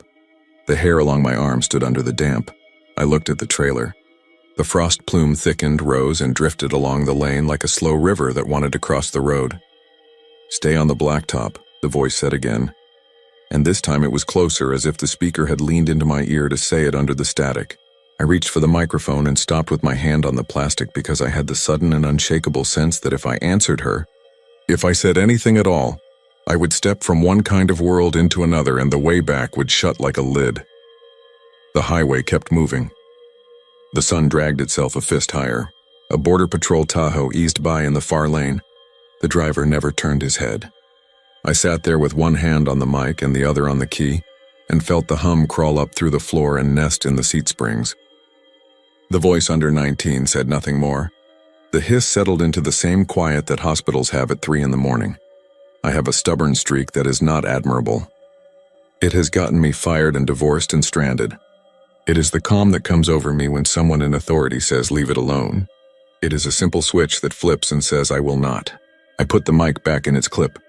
I walked back to the reefer unit and found the fuel tank. The gauge read empty. I rapped the side. It made a light hollow sound. I bent and found the feed line. It was intact, but it had frost on it like a vein had decided to work anyway. The hum sat there and waited to see what I would decide. In the cab, I found a business card in the little plastic cubby over the driver's head. It had a number with a Fort Stockton prefix and the name Charlie in blue ink. I tried the number, and this time my phone stayed dead. The screen showed a white ghost of the battery icon, then fogged from the inside as if frost had grown under the glass. I considered flagging someone down. I considered setting out my triangles and pretending this was a normal day. I considered climbing back into that white box with a flashlight and looking for the end of the drag marks. Instead, I took pictures. I took one of the plate, the reefer unit, the frost, the empty cab, the paper cup. I took a picture of the photo with the woman and the boy and the Longhorn mural, and cursed when my camera app saved it, and then showed me a blank gray square when I tried to look. I stood there and felt the small part of me that still believed in order peel away from the larger part that had learned to live with disorder. I told myself I would drive to the next exit and call from there. Ozona was east. Van Horn was west. The white breath drifted along the shoulder in a patient stream. The hum settled low and steady, like a man somewhere was singing a note he had held since the day he died. When I finally pulled back onto the highway, I watched the trailer in my rear view until distance made it a white thumbprint, and then a smear, and then nothing. The cold stayed in my car for miles. My radio carried the hiss of 19 like a pebble in a shoe. When I reached the next exit, I took it and pulled into a Valero, where the air smelled like hot rubber and fryer oil. I walked inside and asked the clerk if the power had gone funny. He looked at me like I had asked if the sky had decided to turn green. The payphone against the wall had a dial tone that buzzed like a nest. I called the non-emergency number for the county and told the dispatcher about the truck, the mile marker, the frost. She said they would send someone. She asked for my name, I gave it. She asked if I wanted a call back, and I said no, because it felt like an invitation. I bought a bottle of water and stood by the window and drank it until my teeth ached. Trucks came and went. Men in jeans the color of dust and hats with sun-worn brims went in and out and came back with bags of ice and cigarettes. A boy pulled on his mother's sleeve and pointed out at the highway and said something I could not hear. It felt like a story that would fall out of his mouth later in life when a beer made him honest. I drove on. The heat took its throne again, and the car's vents pushed it in with gusto. For a long time I thought about nothing. That night I dreamed a simple dream. I sat in my uncle's garage on a white 5-gallon bucket. The garage smelled like cut metal and dust. The old chest freezer sat in the corner under a calendar that had a picture of a blue lake in a mountain valley that looked cold enough to make your ankles ache. The freezer hummed. The padlock was off. The lid was down. Frost crept out from under the lid and ran along the floor toward my boots in branching, delicate vines. The closer it came, the quieter the hum got, as if it had achieved something. When it touched the toe of my boot, I woke with my heart hammering and my cheeks cold. The tiny light in my hotel air conditioner was blinking a green pulse, and for a second I thought it would speak. I told myself I would forget the truck. But the next afternoon on my way home, I reached that mile and looked out of old habit and discipline. There was no trailer there. The shoulder was bare. The gravel showed tire curves that could have been anything. The fence remembered nothing. I felt an ugly mixture of relief and disappointment. Then I heard the hum.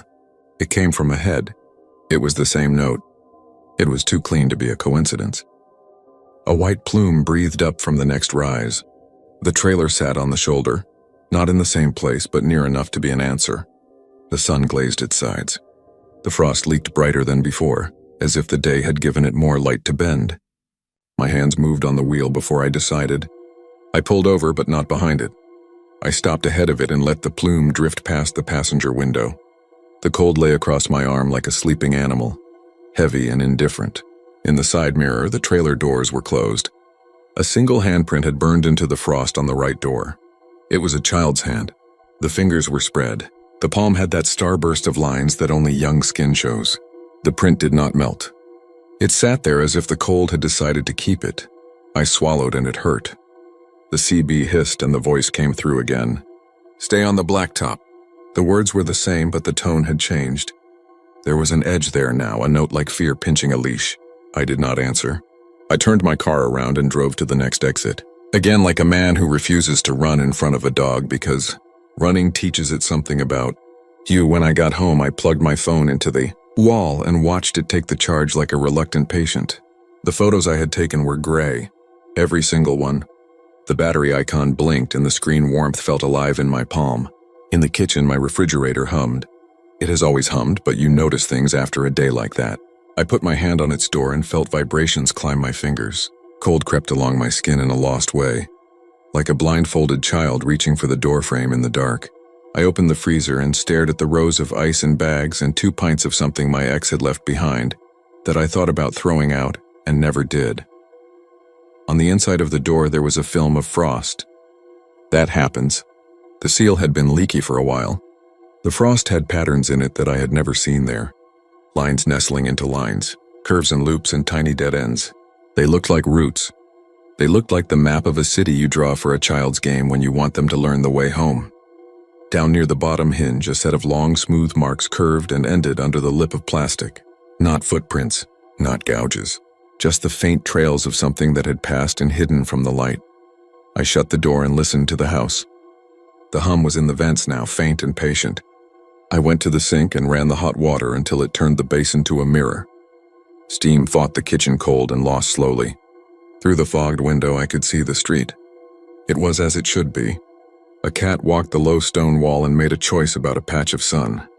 A neighbor watered his yard and watched the stream with the attention men bring to small chores when they are deciding whether their life is theirs. In the living room, my radio, which I had left off, crackled and hissed. I stood in the doorway and watched the green light on its face pulse. I waited for the voice. It did not come. The hum did. I did not tell anyone about the truck. Stories like this sit poorly in the mouths of practical men, and I have spent a lot of years trying to be practical. I slept badly and woke to a heat that felt like anger. On my way to work, I took a different route and kept my eyes on the road ahead. The day fell into its grooves. In the late afternoon, a coworker leaned in my office door and said there had been an accident out on I-10. He said a freezer truck had jackknifed near the rest area between Iran and Ozona. He said the state boys had closed a lane. He said you could feel the cold from the shoulder. He laughed when he said it, because laughter is the cheapest insulation. I kept my face neutral and nodded and said something that sounded right. The news did not mention it. There are more stories than minutes in a broadcast. Later, after dinner, I drove out past the town and parked by the ranch road and walked to the fence where you can see the highway. The sun went down behind a brown-seamed hill, and the clouds, which had been pretending to be metal all day, loosened into sheep. The air cooled. Coyotes called one another names. Headlights rode on the dark. Nothing unusual presented itself until it did, and when it did, I realized it had been waiting for me to be ready. The freezer truck moved down the lane slow and steady. There was no tractor hauling it. The trailer floated at first, the way things at a distance seemed to float, then resolved into wheels that turned, axles that took their share of the world. The white plume streamed behind it like a river unspooling from a cave. Cars gave it space without any gesture or signal. The door seals bled light now, a thin running white that made the asphalt silver where it touched. The trailer eased to the shoulder and stopped. It sat. The hum rolled out across the mesquite and across my ribs. The wheels ticked as if cooling from a long workout. No one got out. No one went in. I stood behind the barbed wire with a hand on a T-post and watched the breath of winter fold into the night. The plume did not rise. It slid along the pavement and sought the dark like water runs downhill. Across it, in the throat of the highway, red tail lights stretched and blurred. For a second, just 1 second, they rose into the night like lamps lifted in a procession and then fell back into place. I blinked and the world reset. The hum eased down half a note. The radio in my glove box hissed and whispered a warning I already knew. I did not go down. I did not climb the fence. I watched until the plume thinned and the truck sat smooth and stark as a tomb. When I turned to leave, frost crunched under my boots and stenciled my prints on the dirt like a joke the cold had written in a language I would learn too late. It has been a week since the first time. The freezer in my kitchen runs more often now. The light in the hall flickers in pulses that do not match any timer. Twice I have woken with a line of cold on my forearm as precise as a string laid in the dark. In the mirror, when the room is quiet and the house remembers mine is not the only breath it holds, I can see the faint outline of a small handprint near my shoulder, where no child has stood.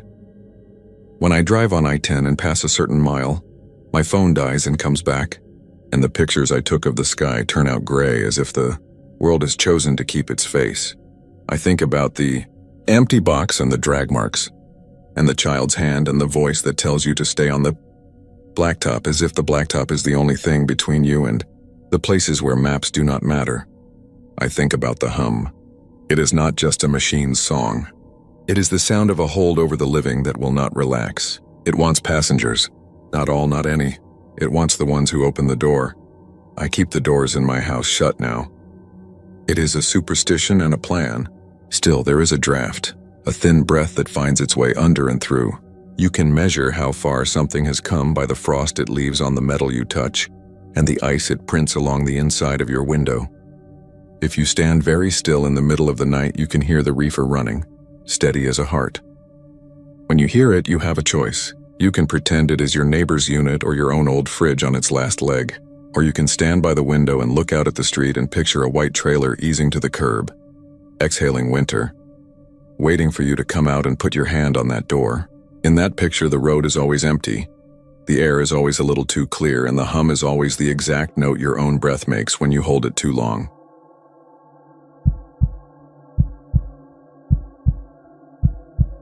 The station sits by itself on a strip of Highway 67 that claws south from Marfa toward Presidio, where the asphalt smolders in summer, and the stars come down so close at night you could swear you hear them ticking. It is the kind of place people call the last gas before the border. Not because it is literally the last, but because once you pass its faded canopy and cracked concrete island, the road narrows into its own kind of promise. Mexico is a line of darker shadow past the river. The Chinati Mountains come up like sleeping cattle. There are border patrol trucks with their slow, patient lights. There is wind that never stops. The station has a flickering neon beer sign, In the window, and a jar of pickled eggs that has not been touched since people still carried calling cards. It has a bathroom key chained to a piece of 2x4. It has an owner who never left because leaving would mean the station stops being one of the markers that keep the world strung together. And it has the car. You hear the song before you see the car. The speakers are tired from being made to hold the same melody. A tinny country tune with a man's voice talking about going back to a place that once felt like home. About highways that run straight through the heart and never ask where you've been. About a girl in a summer dress who went off in a truck and never waved goodbye. The radio in the car is always turned up to a notch that makes the notes scrape. The trunk is always open. The car itself is an old sedan with a long hood and tired white paint the color of bone. The plate has been from different states and sometimes none at all. The trunk is clean except for a carpet that looks darker in the center, as if there used to be a spare tire that was taken and never replaced. At first you think someone just stepped inside for chips or to get the bathroom key, but the counter bell doesn't ring and nobody pushes through the door smelling like dust and road. The song loops and the station's buzzing fluorescent lights hum in sympathy, and you can feel the car and the song braid together until they feel like one long sentence that forgot how to end. The first time I noticed it was in August, heat shimmering off the pumps, a halo around everything metal.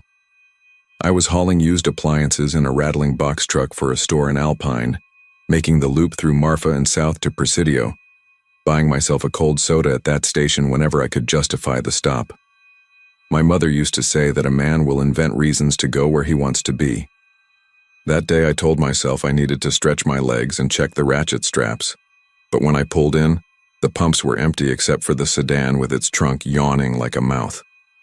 The song was already playing.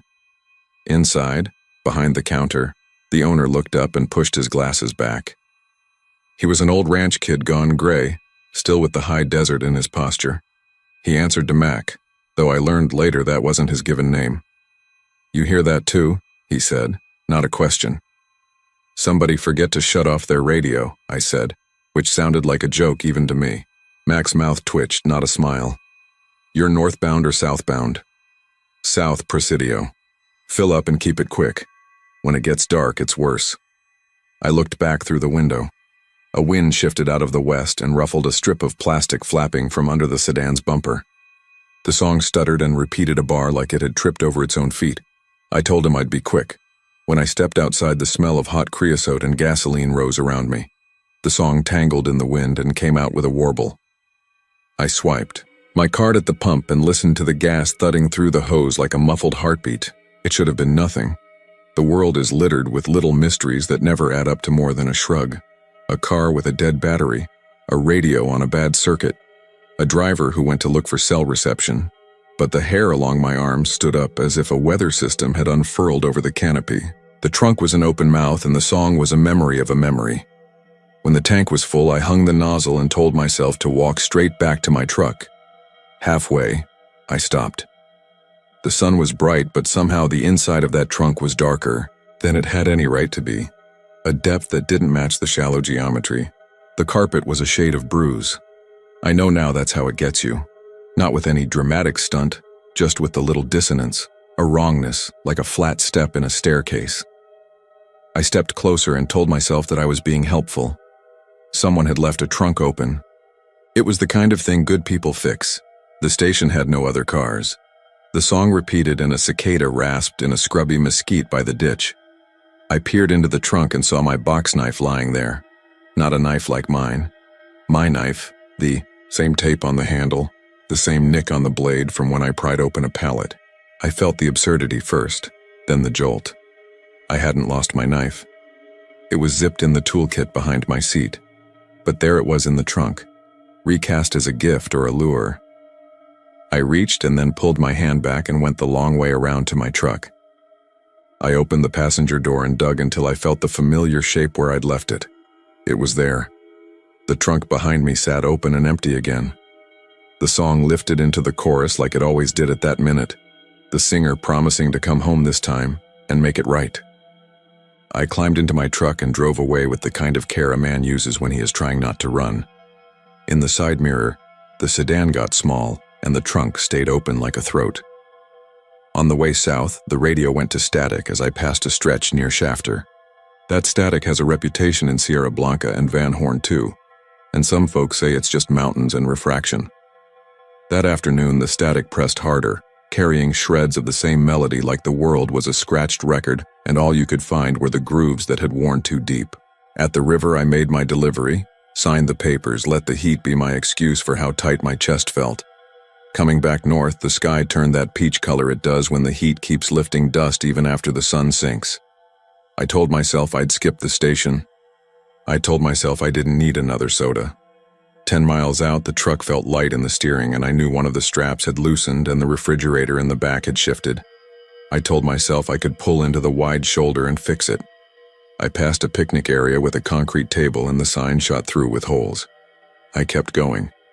The station's canopy blinked at me like a tired eye, and before I could make any other choice, I had the turn signal going and the box truck rolling under that sickly fluorescent light. The sedan was there.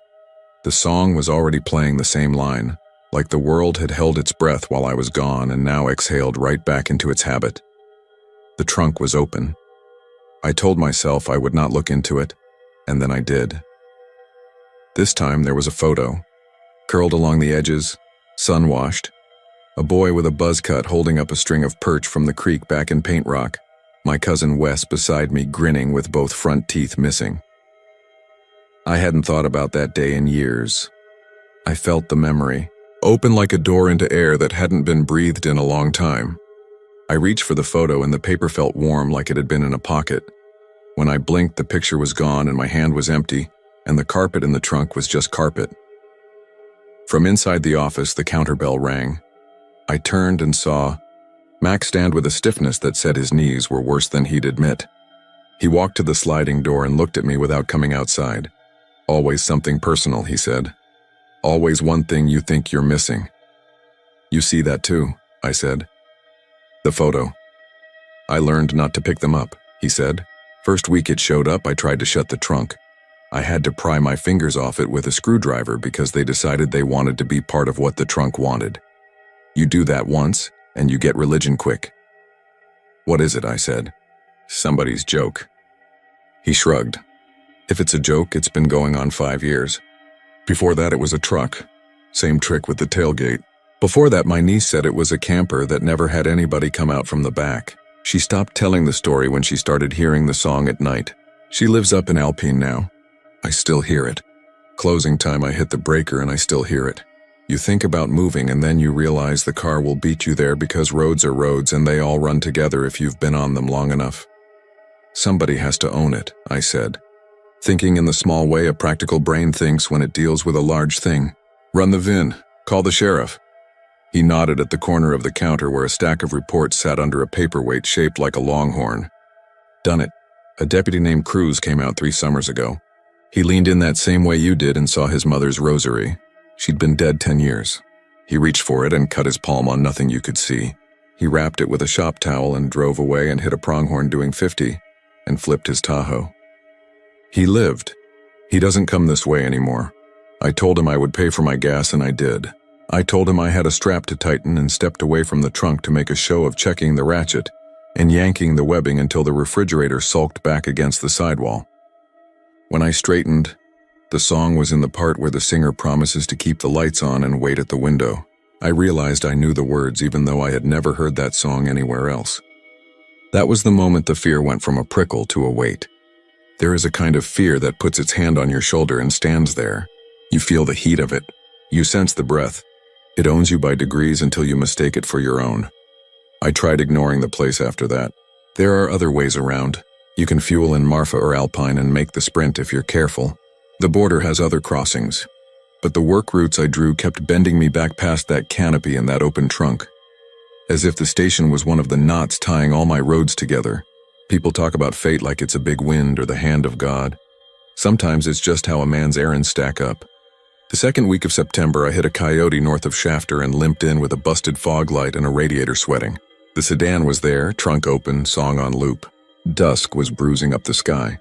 In the trunk lay the little black flip phone I lost in 2009 in a motel in Junction. The corner was chipped the same way. Then I saw the screen light, though the battery had been dead for years, and a text flashed up with my name and a message I'd never received. It was from Elena. who left when I told her the road was all I knew how to love. The message said she was scared and needed a ride. It was dated 10 minutes ahead of now, and I was not the kind of man who doesn't look when the past calls his name with that particular tremble. I put my hands on the edge of the trunk and the metal felt colder than anything had a right to in September. The station lights buzzed and dimmed and flared. The song got softer without the volume changing, like the singer had stepped to the back of a long hallway and kept his promise from there. From the office came a single knock, like the sound of a counterbell tapped by a knuckle. I had the feeling I wasn't alone, though nobody stood behind me. I pulled my hands back and saw sweat on the metal where my palms had been, as if the trunk had been drinking it. I stepped away and the phone winked off and dissolved into the same bruised carpet. I looked at Mac through the window. He had both hands flat on the counter and did not move. For a second I thought I saw someone standing beside him. A woman with short hair and a border patrol cap slanted back. Then the reflection of my own truck in the glass shifted and whatever I thought I saw was gone. After that I kept a tally. I started listening for the song in places it shouldn't be. In the static between stations near Valentine. In the squeal of a bad belt on a Ford that pulled into the next bay at a lube shop in Fort Davis. In the chain clink of a gate when a rancher swung it closed. The song didn't just live in the car. The car was a mouth and the song was whatever lived behind the teeth. One night I sat in the lot while a storm built over the mountains and I watched the lightning crawl across the face of the river, and I heard the chorus tucked into the rumble a heartbeat too late, like an echo from under the roadbed. I realized then that it wasn't asking me to do anything dramatic. It had all the time in the world. It could sit at the last gasp before the border and hum, and let what people missed in their lives accumulate under that trunk lid like silt. Someone would always come along who believed they could reach in and take back what the world had taken. There would be a ring, a photograph, a phone full of apologies, a note in a handwriting you thought you forgot. The car offered them not as a gift but as a question. I asked Mac once why he didn't just close up for good. Sell the lot to somebody who wanted to turn it into storage or an art piece for tourists. He shook his head and told me about a boy who ran out of gas in August a few years on, just north of the station. The boy was 19 with a cap shaped like his head and sandals that stuck to his feet. He started walking with a gallon jug he thought he'd fill and come back, and a border patrol truck found him sitting under a creosote bush crying because his mouth had stuck together. If the station had been closed, the story the boy told would have ended differently. That's what Mac said, and the way he said it made me think he had his own boy story. He watched me for a long time and finally added that maybe nobody gets to sell an edge. Maybe the edge just keeps existing, whether there is a counter there or not. It was as close to faith as a man like him could get. Last week, the box truck's transmission started slipping and the boss told me to take a different rig. Newer, smoother, Bluetooth and cold air and the kind of brakes that didn't need your whole leg. I told myself I would cut east through Marathon and come down from there. Anything to keep out of the sedan's orbit. The morning was clean and blue. The highway climbed and curved, the mountains laid out like the backs of old dogs. I passed a hawk sitting on a power pole and a roadrunner leaning into a sprint. Somewhere near Terlingua, I felt the shift I'd learned to dread, a shallow adjustment of the world's weight. Like chairs scraping before a meeting, my Waze voice glitched and told me to make a turn the map didn't show. The sky stayed blue. The road stayed the road. I told myself it was nothing, and then at the next rise the canopy came into view, the flicker of a neon beer sign that never quite held its shape, and the car, with the trunk open, holding its dark. I did not remember turning. I did not remember deciding. I was just there with my blinkers ticking and my palms slick on the wheel. Mac was not behind the counter. The office light was on and a paperback lay open face down, a trick people do who think they'll come back in a second. A small coffee sat cooling. On the stool, a border patrol cap. No footprints I could see, but that meant nothing. The station felt like a place where the idea of footsteps had been carefully stored away. Outside, the song was playing and the wind smelled like rain, though the sky was still clear. In the trunk lay my father's wallet. Brown leather, a checkerboard of creases where he used to worry it with his thumb while he talked. He died in a rental house in Crane with the TV too loud. I hadn't spoken to him for the last 6 months because I wanted to win the argument about who loved who the wrong way. I knew what would be inside, just as you know your own name when someone says it in a crowd. I could feel the softness of the plastic photo window where my graduation picture once lived. I could feel the stiff edges of insurance cards long out of date. I could feel the folded slip with the numbers of my 2 cousins. I reached in. My hand touched leather. It was warm. It was exactly the right shape. I lifted it, and for a second it was real. The weight of it in my palm. The smell of old receipts and the little chemical tang of the plastic window. I opened it, and all the compartments were empty. The wallet turned inside out as if it had been the shadow of itself, and the shadow had decided to stay where shadows go. When I looked up, the sedan's driver door was open. It hadn't been open a heartbeat before. The radio kept playing. The seat inside was empty. The mirror was angled for someone shorter than me. I could see my reflection, and behind me the pumps and the road and the wide bowl of the land empty. In the office, something gently clicked like a door easing itself shut. I stood a long time with the wallet's ghost in my hand. My truck sat idling. The diesel rattled softly like a conversation happening through a wall. A bird landed on the canopy's edge and cocked its head as if it had found a shiny thing and wasn't sure whether to steal it. It flew away before I could decide which part of this was the most strange. The song heated up into the chorus, and I realized there is a simple truth to a chorus. It works because it repeats. It counts on the part of your brain that yearns to be reassured by the same thing said again with the same words. I am writing this because you will stop here one day. You will be out of gas or out of patience or out of a certain kind of luck that isn't about cards. The sedan will be there with its trunk open, and the song will be playing. The station will look tired and harmless, and you will be curious because a man or a woman alone on a highway has always been the kind of animal that sniffs doors. The thing in the trunk will be tailored to you because it has been tailored to me, and the tailoring is not about the wallet or the photo or the phone. It is about that piece of yourself you kept back when you should have spent it. It will be small. That is the trick. It will be the simplest reach you can imagine. You will tell yourself you are just closing a lid or picking up a thing you dropped years ago, and if you are lucky, you will hear a bell in your head like the one on Mac's counter, and you will step away. If you are unlucky, you will wake to the loop of the song in your head in a motel somewhere in Presidio, or Redford, or some town across the line where the signs run in 2 languages and the mountains seem to lean in. You will think about going back to try again. People always do. The station is still open. Someone has to keep the pumps running. If you see a man behind the counter with a cowboy hat shadowing his eyes, ask him how his knees are, and watch whether he looks down at his hands like men do when they have been made to hold something for a very long time. If he is not there, do not go looking for him in the back office. Do not pick up the cap. Do not wait for the song to finish because it will not. Fill up, pay cash, leave the receipt where it falls, and drive north or drive south, and do not stop until the river or the rail yard or a town with lights that belong to other people. If you can help it, choose a station farther up the line next time. It will not save you forever, but the world is built out of the times we manage to choose far enough. When the wind comes out of the west, the song carries. Some nights from my little apartment in Alpine, I wake and hear the chorus. I remind myself there are 1,000 radios and 1,000 cars, and I am only one man with an old job and a new rig. Then I remember the truth I am trying very hard not to know. There is always one car parked there with its trunk open, and the same song playing on loop. It is not waiting for a person so much as it is waiting for a decision. If you want to make it home, whatever that word means in the dark when the road tilts a little and the stars seem too low, you must learn which decisions belong to you, and which ones are already chosen the second you reach in. The border is just a river. The real line is here under the fluorescent lights where the hum gets into your bones and the song becomes your own.